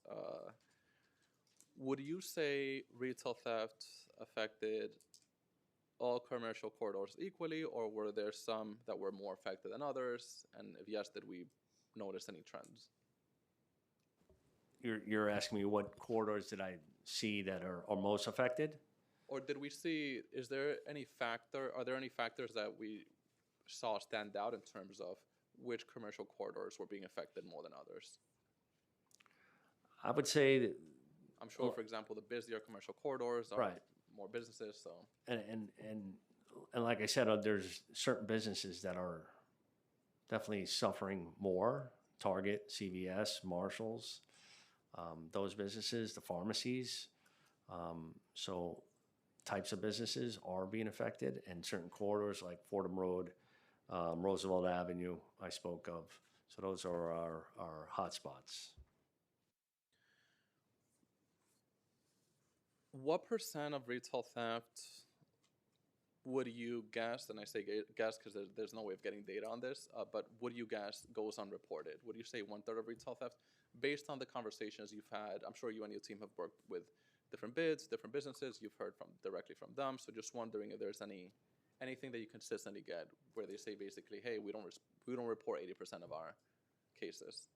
No, I can't speak to that. I wouldn't have that number, but that's one of our best practices. And when we go out and we engage the businesses, we want them to call us for assistance, so we can address this issue. Okay, and also briefly moving on to a topic that we haven't talked much about today, but this is a conversation that all of us have had for years now. We've talked about panic buttons, specifically in our bodegas. What is the NYPD's position on panic buttons? I know, based on what I've heard from different members, it's a good idea, but there's been some challenges with getting it implemented for many different reasons. So just wondering if you could talk to us about panic buttons in general and the NYPD's position. Yeah, I don't want to get ahead of the department. I don't want to speak on that position. Okay, cool. All right, well, all right, I don't have any more questions. And of course, we want to make sure that we hear from those that have joined to testify, but just want to, no more questions for me, but just want to thank both of you for all the work that you do on this issue. And of course, retail theft is extremely complex. We have retail theft challenges due to organized crime, people specifically doing that to make a profit. But then we have others that are using it or engaging in that due to mental health issues, other needs. We need to make sure we get those individuals the help they need, so that we can put an end to it. But two things could be true at the same time. We could make sure that we have programs to make sure that we resolve those challenges that they have so that they don't commit retail theft again. But at the same time, we could make sure that we don't ignore the issue, because this is a problem that has real life consequences. I remember when I first took office, which was in the middle of the pandemic, speaking with workers from a chain store. There was this young college student who basically said, my first day on the job, basically somebody took out a knife on her because she basically started speaking with somebody who was committing retail theft. So this has real life consequences. This isn't just somebody taking an item and going away. This has real-life consequences, and of course, workers deserve to feel safe in their workplace. And of course, poverty is generally the areas that are affected are areas that are suffering from challenges related to poverty, but this is basically a double-edged sword. These businesses are also creating jobs to help put food on the table for these families that are suffering from poverty. So it's all about drawing a proper balance to make sure that those that have challenges, we get them the help they need, but at the same time, not create conditions and ignore problems that are making poor people worse off. So just want to thank you all for all the work you do. And I don't have any more questions. I'll pass it back to the co-chair. Thank you. SBS, I just have two quick things for you. Has SBS done a cost assessment on the implementation on the two bills? A cost estimate? Yes, it's Yes. I think it's 11 million for the first bill, intro 553. It's 13.5 million for 623. Okay, thank you. And then, real quick, how many bids have public safety programs, and how does SBS and NYPD engage with them? So we engage very closely with the bid network. We help oversee the bids. We have a seat on the board of directors of each of these business improvement districts. I know the NYPD has their own relationships, the local precincts up to the borough command, and 1PP with business improvement districts. Of the business improvement districts that exist, there's roughly 78. We know 37, so almost half of the network have their own public safety programs, and that includes things like ambassadors, public safety ambassadors that they have on their either on their staff or contracted, and or things like pedestrian plaza security cameras that they've deployed to help keep their neighborhood safe. Got it. Thank you. Thank you both for your testimony. Thank you so much.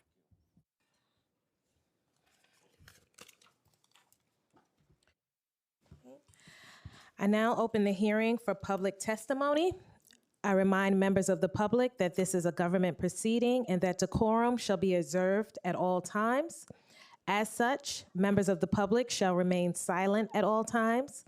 The witness table is reserved for people who wish to testify. No video recording or photography is allowed from the witness table. Further, members of the public may not present audio or video recordings as testimony, but may submit transcripts of such recordings to the Sergeant at Arms for inclusion in the hearing record. If you wish to speak at today's hearing, please fill out an appearance card with the Sergeant at Arms and wait to be recognized. When recognized, you will have 3 minutes to speak on today's oversight hearing topic, retail theft, or on the bills on our agenda, Intro 553 or Intro 623. Additionally, the bills we are hearing today aim to improve safety. Gotcha. I will now turn it over to Chair Felice. My apologies. Okay. If you have a written statement or additional written testimony you wish to submit for the record, please provide a copy of that testimony to the Sergeant at Arms. You may also email written testimony to testimony@council.nyc.gov within 72 hours of the close of this hearing. Audio and video recordings will not be accepted. For in-person panelists, please come up to the table once your name has been called. Now I will call our first in-person panel. Matthew Barr, Kelsey Babursky, and Frank Garcia.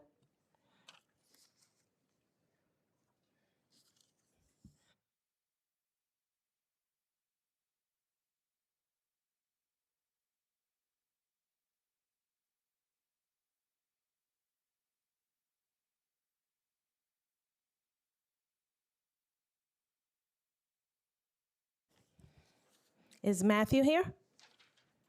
Matthew Barr? Okay.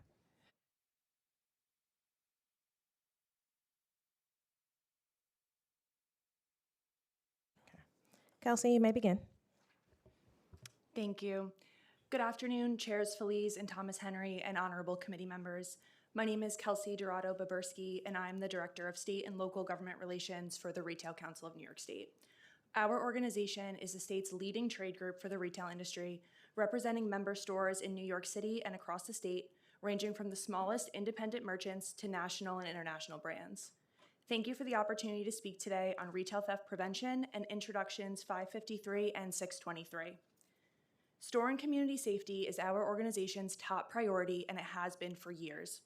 Our work in this space is focused on organized retail crime syndicates and those engaging in habitual retail theft. This criminal activity goes well beyond the obvious financial loss for retailers. It is a serious issue that compromises the safety of store employees and customers. At the state level, we joined the governor, the attorney general, and lawmakers in 2024 to support and advance new laws and related funding to address the rise in retail theft. These efforts have proven to be effective, as Governor Hochul in August announced that retail theft has declined across New York. In New York City, the Retail Council has partnered with elected officials, district attorneys, the NYPD, businesses, and community groups through the New York City Retail Theft Task Force. The effective and consistent collaboration among dozens of participants at each meeting cannot be understated. Since the first meeting at Gracie Mansion in December 2023, retail theft has been added to the CompStat report, giving local businesses and communities the data necessary to respond in a meaningful way. According to the most recent CompStat report on February 22nd, retail theft has declined 24.2% since 2024. We strongly encourage Mayor Mamdani to continue the work of this task force with the support of the City Council. The progress that has been made to date is important to promote a safe and enjoyable shopping experience for residents and tourists alike. As it relates to the bills being heard today, the Retail Council supports each bill as they would offer valuable assistance to small stores throughout New York City. We are more than willing to partner with the City Council and designated agencies to promote the programs should the bills be approved. Thank you again for the opportunity to testify, and I look forward to answering any questions you may have. Thank you, Kelsey. I do have a couple of questions. Sure. You mentioned the Retail Task Force. Where does the Retail Theft Task Force currently operate from, and how can we support its continuation? The task force sat under the Department of Public Safety under the former administration. We have not met thus far, so its placement is in a little bit of limbo at the moment. And any support in terms of advocating for the task force to continue would be greatly appreciated. And what are the current trends in retail theft? Have you seen them change over time, or what should a business look out for? Sure, that's a great question. We saw a spike, as was previously mentioned, kind of post-COVID with smash and grabs and organized groups going into stores. That aspect has declined slightly. We're seeing a larger uptick as it relates to gift card fraud, which is essentially groups of people going in and stealing gift cards that are unpurchased from stores, bringing them to a third location, tampering with those gift cards, and then bringing them back to locations. So when a consumer purchases the gift card, the funds on it are immediately drained. We worked very closely with Senator Kruger's office in the state Senate on a bill that would address this issue. The Senate approved it last year. It didn't make it in the Assembly, but that's a focus for us this year. And what can we do to further decrease the rate of retail theft? Continue the task force. I really can't emphasize enough how wonderful the collaboration between all the stakeholders has been. All 5 district attorneys participate in the task force. Our organization, individual businesses, business improvement districts, a variety of city agencies. It really is a wonderful avenue, especially for small businesses, to get the resources that they need and up-to-date information. Like I said, retail theft has declined almost 25% since 2024. The task force was started in December of 2023. It's really been a phenomenal resource, and we really need it to continue. And my final question is, can you describe the impact retail theft has had on both consumers and businesses? Sure. I think there's a little bit of overlap there, especially when it comes to things. I know they were previously mentioned, like items being locked up at stores. That is not something that stores want to do. Unfortunately, if there are some items that are not locked up, they simply will not be there for consumers to purchase. So that is a direct impact on both businesses and consumers. Of course, when we talk about the business impact, we cannot forget the worker impact. It can be incredibly traumatic to witness a retail theft event, especially if there is violence associated with it. Retail is many people's first jobs, so they come in at 16, 17, 18 years old and experience this, and it's incredibly traumatizing. Additionally, from the consumer perspective, I would be remiss if I didn't acknowledge the consumer protection aspect of this. If items are being stolen and then resold, there is a concern if the packaging of those items is damaged, if those items are expired or tampered with, and this is especially concerning when it comes to over-the-counter medications, food, personal care products, and things like electronic devices. If you're gonna steal and sell a drill, somebody could get it and the cord could be frayed. There could be an issue with it that makes the product unsafe. So if consumers are going online and unknowingly purchasing stolen equipment and stolen products, it can be incredibly dangerous. One final question. I know you guys have a lot of members, and we've seen a lot of store closures. How much of that have any of your members, if any, attributed to retail theft? It's certainly a factor. I would not say that it's the sole factor in store closures, but we have seen some across the country. This is not a New York or a New York City specific problem, but theft is certainly a factor when it comes to store closures. Thank you. Chair Felice? Yeah, just one brief question. Thank you so much for everything that you do for our small businesses in our city and state. Just curious, what steps have you seen businesses take to reduce these problems? Many. I think it very much depends on the individual business and what is best for their store. There's no one who knows a store better than the store owner and the people who work in it. So whenever we talk about preventative measures or what stores should be doing, it's important that we always include the flexibility for stores to make those decisions for themselves and what would benefit them best. That can include everything from plexiglass, items being behind a locked container, cameras. It really runs the gamut of what is going to work best for individual stores. All right, thank you. Thank you.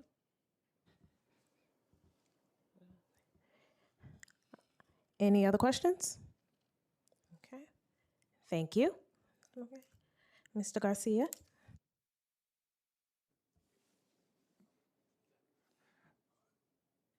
Madam Chair, thank you for having me speak. My name is Frank Garcia. I'm chairman of the National Association of Latino State Chambers.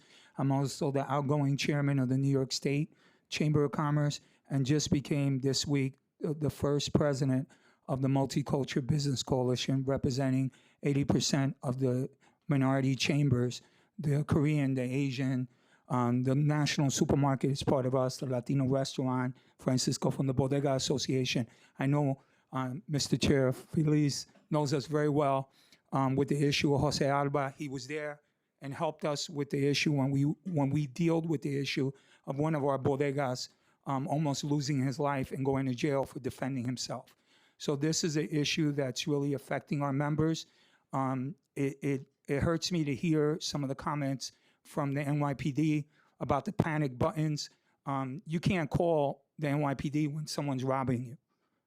And so to have a panic button, and I thank our chair, who's Latino, who understands the bodegas and understands our community, to bring that out in the panic button, because I know the supermarkets have been very clear with him, Anthony Pena, the new president, Francisco, and also the Association of Bodega with Radames has been very clear they need a panic button. And when all these organizations are coming together, both bodegas, saying the same thing, we need to listen. And so, Madam Chair, I haven't had the opportunity to meet you, but it's important to give us a voice. We don't have a voice right now. What's going on with the federal government? Normally, our members, when they buy a bodega, a restaurant, a supermarket, they would get funding through the SBA. Now, if you're a green card holder and 50% are immigrant businesses, or green card holders will not be able to get loans. That means we will not be able to afford cameras or anything or panic buttons. Before, we would have that. Jose Alba's, and you're talking about the Arab counterparts too, that will not be able to also afford it because they're green card holders too. So this is bigger than just 1 minute, 3 minutes for me to tell you. We are having a meeting with the speaker with all 75 presidents, where we picked 25 to meet with the speaker at 3 o'clock, where we could let you know individually. A lot of chambers didn't want to come today because when you speak against SBS, you get blackballed like I did. I was there supporting small minority business with certification with the pandemic. I've been on that board since Bill de Blasio. to this day, I haven't been invited to the board no more. Why? Because I've been speaking up in issues like this, issue of payments for MBEs, issues with certifications taking us a year and a half. For SBS to be in charge of giving the cameras, I feel they will only give it to those that are influential and not those small businesses, bodegas, that are risking their life and every day have to deal with these issues. Thank you. No, thank you for your testimony, and I will say you do have an ally in me. So please, if you have any recommendations, please continue on. We have our press conference next Friday at 10:30 with the speaker, and we'd love for you, with all 70 presidents, for the first time coming together to deal with these issues and other issues that we're facing, like the loans. Okay, and you mentioned the panic buttons. I know the SBS has mentioned that over 300 have been given out. Not our bodegas, not our members. Not to, okay. Okay. I know that for a fact. How many members do you have? We have 100,000 members now, including the 35 Latino chambers that each have their own group. The Bodega Association, the Bronx Hispanic Chamber, the LGBT Chamber. You know, we have a lot of chambers that are part of us. It's 26 in total. But when you get the other ethnic chambers, we're another 55. Including the Koreans, the Indians, the Arabs. The New York Chamber, Mark Jaffe is hosting us right now and putting us all together for the first time. Do you, out of all these organizations that you represent, do you all capture any data in terms of how many of your members have gone out of business because of retail theft? Yes, the local chambers like the supermarkets who have lobbyists and have money to be able to do that. Francisco from the Bodega Association has got grants to do that. They do have that, and Radames has that too. And the other organizations like the Bronx Hispanic Chamber, Bishop Kirkland, who has the worldwide churches, also has done her own survey. So we do have that information, Madam Chair, and we could give that to you. And we could also discuss it on Tuesday, if you can make it at 3 o'clock, our call with the speaker.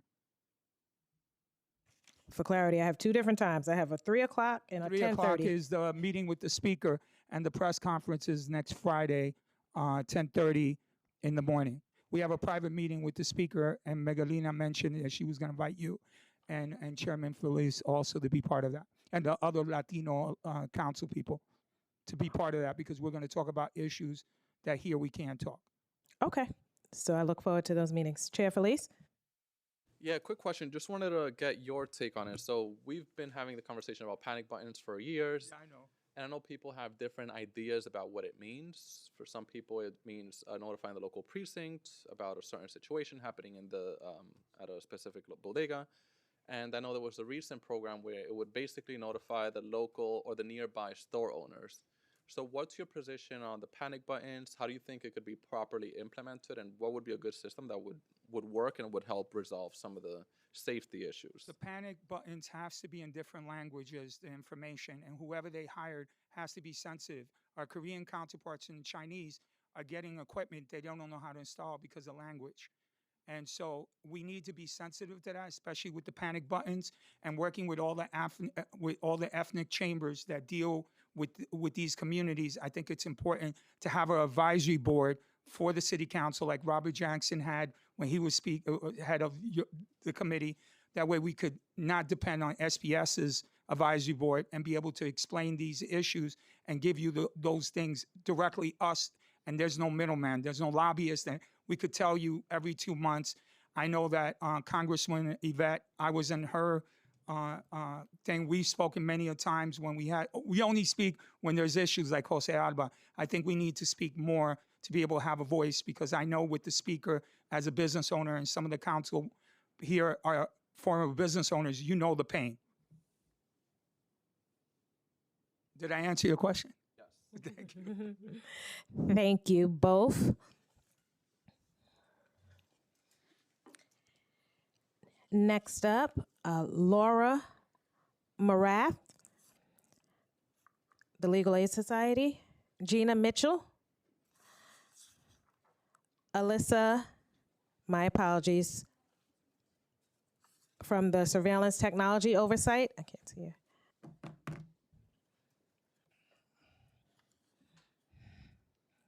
her. Alyssa, how do you pronounce your last name? Johnson. Apologies for my handwriting. No worries. Thank you. You may begin. Thank you. I'm Laura Moraff, the staff attorney at the Legal Aid Society's Digital Forensics Unit, and I want to thank the committee chairs and members for the opportunity to testify today in opposition to Intro 623.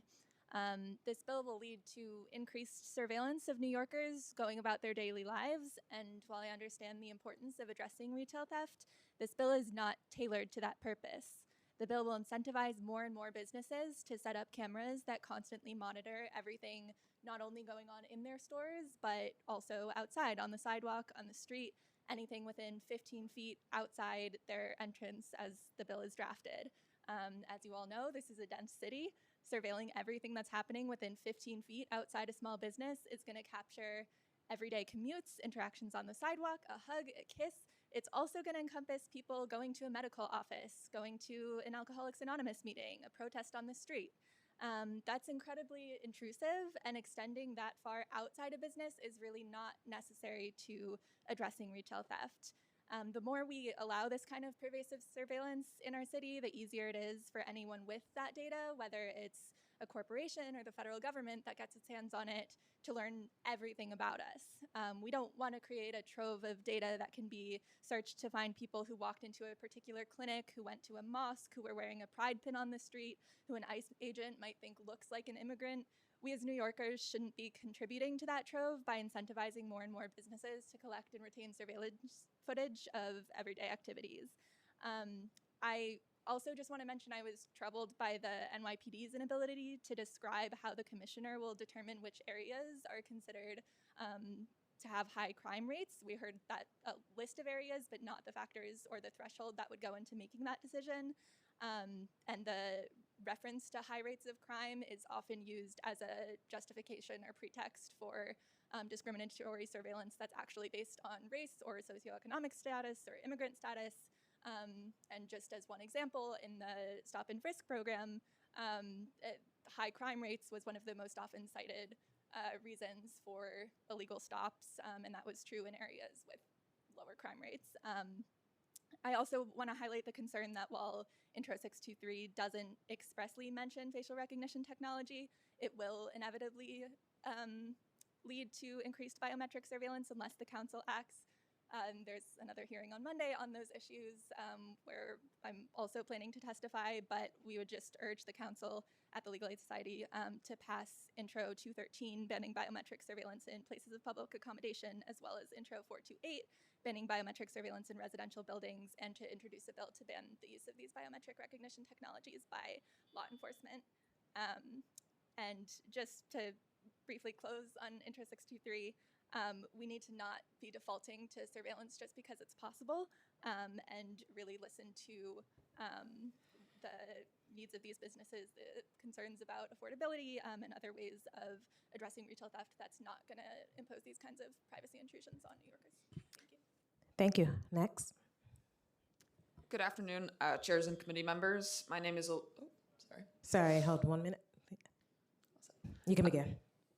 Good afternoon, chairs and committee members. My name is Alyssa Johnson, and I'm a legal fellow with the Surveillance Technology Oversight Project, or STOP. STOP is a New York-based civil rights and anti-surveillance group that advocates and litigates against discriminatory surveillance. I'd like to take this time to highlight the risks posed by use of biometric surveillance technologies like facial recognition, gait recognition, and voice printing in retail theft prevention, and urge that the introductions discussed in this hearing be, at minimum, amended to explicitly not fund such biometric surveillance. STOP also shares the concerns expressed previously in this hearing about live sharing of camera feeds with law enforcement and the need for strict guardrails around data collection, retention, and sharing. Biometric surveillance in public spaces, including grocery stores and other retail outlets, puts our privacy and civil liberties at risk without making stores meaningfully safer. The recent public outcry around deployment of facial recognition technology at Wegmans stores shows that New Yorkers strongly object to being surveilled as they buy their groceries and go about their day, and for good reason. First, our biometrics are immutable. Once a retail chain like Wegmans collects our face scan, that data poses a persistent risk to our privacy. If a person's credit information is stolen, they can contact their bank and mitigate that risk by getting reissued a new card, for example. But if our biometric data is sold to a third party, or shared with law enforcement, or stolen by a malicious cyber actor, that data is compromised forever. Second, biometric surveillance reinforces racial and socioeconomic inequities. As the FTC found in its 2023 ruling banning Rite Aid's use of facial recognition technology, these tools are less accurate in identifying women and people of color. Uneven deployment of biometric surveillance in quote-unquote high shoplifting risk areas also disproportionately targets New Yorkers at or near the poverty line, people who may only have access to a single grocery store and are less likely to be able to access alternatives such as online shopping, as they may not be banked or have access to a permanent address. And third, getting flagged by a biometric surveillance system can have devastating consequences, ranging from embarrassment and harassment to outright denial of service. Even if such technologies were completely accurate, they impose disproportionate penalties for minor property crimes and extend the long arm of the criminal justice system. All of us deserve to buy food without being tracked every moment by New York's sprawling surveillance dragnet, and shoplifting once as an 18-year-old shouldn't prevent someone from buying food or going to a concert or entering their own apartment building. For these reasons, STOP urges the City Council to amend these introductions to explicitly exclude funding for security systems implementing biometric surveillance tools, included but not limited to face, gait, and voice recognition. Additionally, in order to protect New Yorkers' privacy at this critical time, when ICE agents are kidnapping immigrant families outside of schools and grocery stores, and our federal government has demonstrated the desire and capacity to retaliate against protesters for constitutionally protected speech, we also ask the City Council to urge state legislators to pass several bills aimed at prohibiting the use of biometric surveillance throughout the public sphere. S5609 to ban the use of biometric surveillance by law enforcement, S2478 to prohibit face surveillance by landlords on any residential premises, S7135 to ban biometric surveillance in places of public accommodation, and S3827 to prohibit biometric surveillance in schools. Thank you for your time and the opportunity to testify today. Thank you. Next. Good afternoon. Thank you to the Committees on Public Safety and Small Business and Chairs Feliz and Thomas Henry for the opportunity to testify today. My name is Gina Mitchell. I'm the Attorney in charge of Law Reform and Policy at Brooklyn Defender Services in the Queen's Office. As public defenders, we routinely see the people we represent being arrested for taking food items, deodorant, toothbrushes, diapers, other basic necessities. While the media has sensationalized this issue, the vast majority of people arrested for retail theft are living in poverty.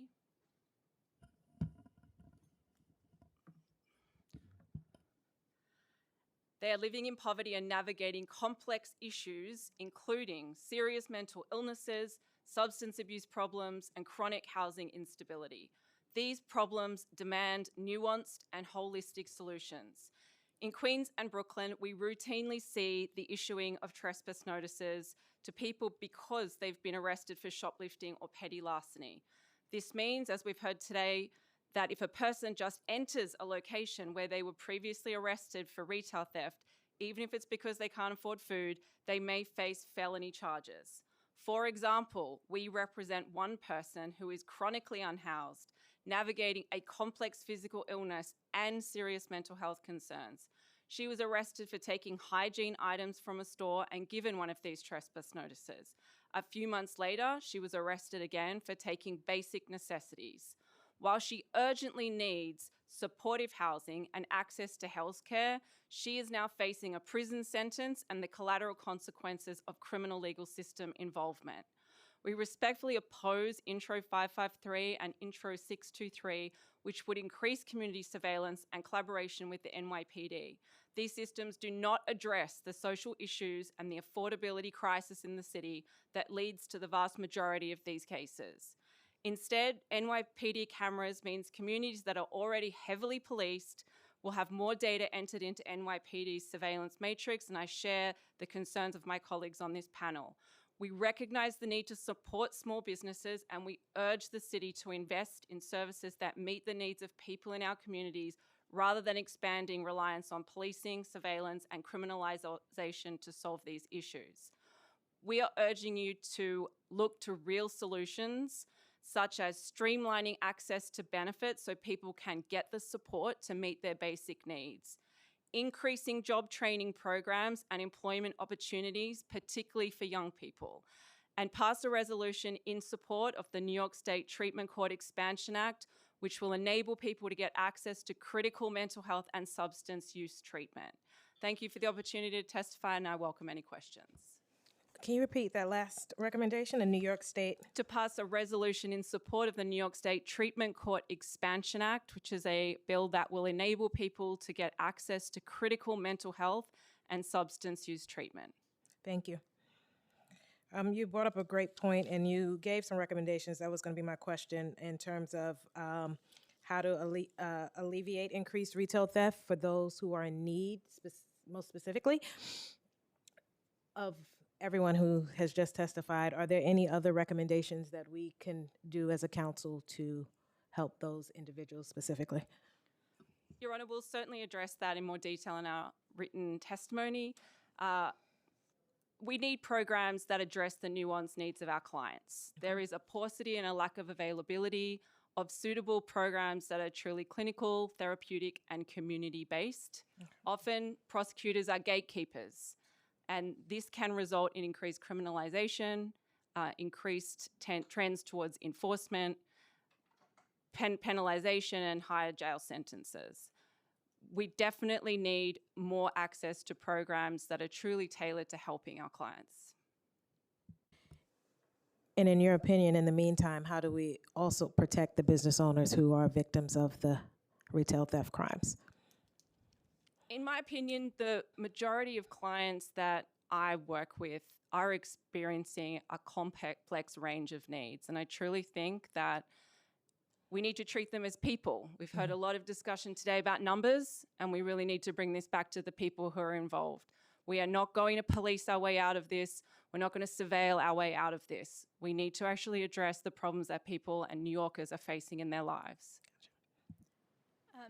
I do fully agree with that. I will just add that in the particular context of retail theft, I think it's telling that while this bill, the Intro 623, does mention plexiglass briefly and also sort of vaguely refers to other methods, a lot of the focus is on surveillance cameras because that's what's in the bill and that's what's easy to put up and implement, especially for the NYPD, who's not actually doing it, but then can later use that footage to arrest our clients. I think thinking about the actual problem of retail theft, all of the other ways that that the problem could be addressed in ways that would also actually help the small businesses with the affordability crisis, funding to hire more employees who can help in all ways with the store, including monitoring what's going on to some extent. Things that don't involve a camera that someone is then either going to be monitoring in real time or afterwards laying over this facial recognition technology on top of it. I think there are many more ways to think about layouts of the stores, all different ways of arranging things that don't involve this type of surveillance. And do you guys keep stats on clients who are arrested for retail theft based on needs versus just kids being kids or large racket retail theft operations? Our office does not. However, anecdotally, the professional experience of attorneys in my office is that the vast majority of cases do not fall into the category of these complex organized criminal enterprises. And the majority of anecdotal cases that were reported to me from attorneys who in particular have had clients issued the trespass notices related to people with the sorts of complex needs that we've been discussing.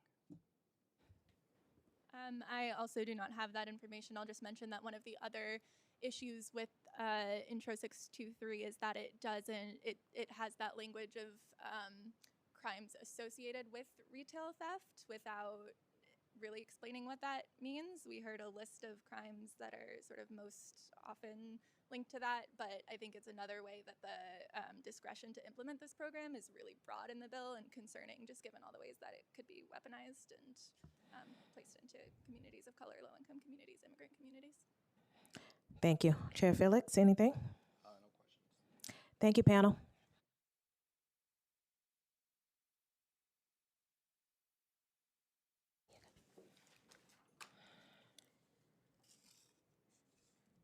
We will now turn to virtual panelists. For virtual panelists, once your name is called, a member of our staff will unmute you and the Sergeant at Arms will set the timer and give you the go-ahead to begin. Please wait for the Sergeant to announce that you may begin before delivering your testimony. Now I will call our first virtual panelist. We have Pedro Suarez and Tanisha Hurd in that order. Starting time. Pedro, you may begin. Thank you. My name is Pedro Suarez, the Executive Director of the Third Avenue Business Improvement District in the South Bronx neighborhoods of Melrose and Mott Haven. We are one of the city's oldest and most heavily trafficked commercial districts. Regarding retail theft, I have observed too many incidents in the South Bronx go unreported because business owners, employees, and the general public seriously doubt whether individuals will be held accountable. We've worked closely with the 40th Precinct to facilitate stronger relationships between local businesses and law enforcement. Last year, we worked closely with retailers like the Children's Place to ensure that security camera footage and details were shared with NYPD, which provided sufficient evidence to hold the offender accountable. Much of the retail theft that occurs on Third Avenue connects with substance abuse and mental health issues. Some individuals struggling with severe issues sometimes resort to retail theft to fund their addiction, repay informal debts, or as a cry for help. It is an unfortunate reality. The bid is installing additional security cameras to increase safety in the district because it is an unknown effective strategy for catching offenders around various crimes. Last year, for example, video footage obtained from a local business helped apprehend a suspect who sexually assaulted another individual. We must be able to view these issues through multiple lenses. While security cameras are not the only strategy, we cannot ignore that businesses in many low income neighborhoods do not leverage security camera footage consistently. These are tools that are underutilized by businesses in the South Bronx, and we must be able to navigate a delicate balance between security and privacy. Small businesses in high crime areas are reaching their breaking point. They're frustrated that retail theft is not taking as seriously as it should be, forcing business owners to eat the losses. Communities like the South Bronx lose shoppers when they witness shoplifting or when merchandise is inconveniently locked away. We can do better.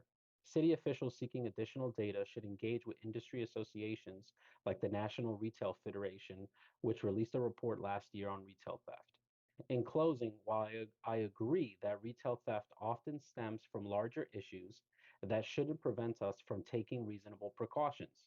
We live in an increasingly digital world, which demands that we work to improve digital security rather than avoid it altogether. Thank you for your time on this critical issue. Thank you. Next up, we'll have Tanisha Hurd. Starting time. You may begin. Good afternoon, and thank you so much to Chair Felice and Chair Thomas Henry, and to the members of the Committee on Public Safety and Small Business. My name is Tanisha Hurd, and I am representing Lisa Sorin, President of the Bronx Chamber of Commerce. We serve as the primary advocate for thousands of entrepreneurs who keep the Bronx moving, many of whom are first-generation owners operating on the front lines of our local economy. Today, our small businesses are facing a perfect storm where they are battling tight margins while simultaneously acting as the primary targets of organized retail theft. For a small mom and pop shop in the Bronx, the cost of a single major theft or high price of a modern security system isn't just a line item. It's a threat to their survival. And the Bronx Chamber of Commerce fully supports Intro 553 and Intro 623 because they offer practical and immediate relief. Intro 553 bridges the affordability gap. It provides the financial assistance necessary for owners to install high quality cameras and protective barriers and security measures that should be standard and not a luxury. Intro 623 is equally vital because it creates a targeted pilot program in high theft areas. The city is ensuring that resources reach the most vulnerable corridors first. We particularly value that data reporting requirement, which will prove exactly how these investments stabilize our neighborhoods. When we protect a storefront in the Bronx, we're not just protecting inventory, we're protecting jobs, families, and the safety of the residents who shop there. These bills move us from reactive policing to proactive prevention. So on behalf of the Bronx Chamber of Commerce, I urge the council to pass both Intro 553 and 623. And thank you all for your leadership on this issue and for the opportunity to testify. Thank you for your testimony. Last, we have Christopher Leon Johnson. Starting time. You may begin. Yeah, hello. My name is Christopher Leon Johnson. I support both bills. But the city council, this is the problem with retail theft, is that majority of the people that commit these retail thefts are African American, and we got the Working Families Party and mainly other organizations like CCA in Brooklyn, New York, and a lot of these nonprofits that that will be opposed to these bills because they need these people out there to commit these crimes because that's how they justify doing these little crappy rallies and press conferences saying that we need to increase bail reform and increase to where that people could commit crimes as much as possible and go with straight impunity. I believe that the city count. I think that the problem is like measuring the state is that the state assembly is really captive to the Working Families Party that supports this stuff, that supports the crime. I appreciate Lewis and Banks for introducing the 623 because they know who's really committing these crimes in the city when it comes to retail theft. Like I said, it's many black people. I'm black. I can say that. And what happens is that these small business owners they get hurt. They get hurt. They get hurt daily. If they lose one thing, that could mean that could really shut down their business. I know that the city council, like you, Ms. Henry, and Mr. Felice, cares about this stuff, but you guys are in the minority when it comes to the mass majority when it comes to this progressive caucus. The progressive caucus will be the main adversaries of making sure that these bills don't go through. I'll make this clear that when it comes to panic buttons, it's really needed. We need those panic buttons in these stores.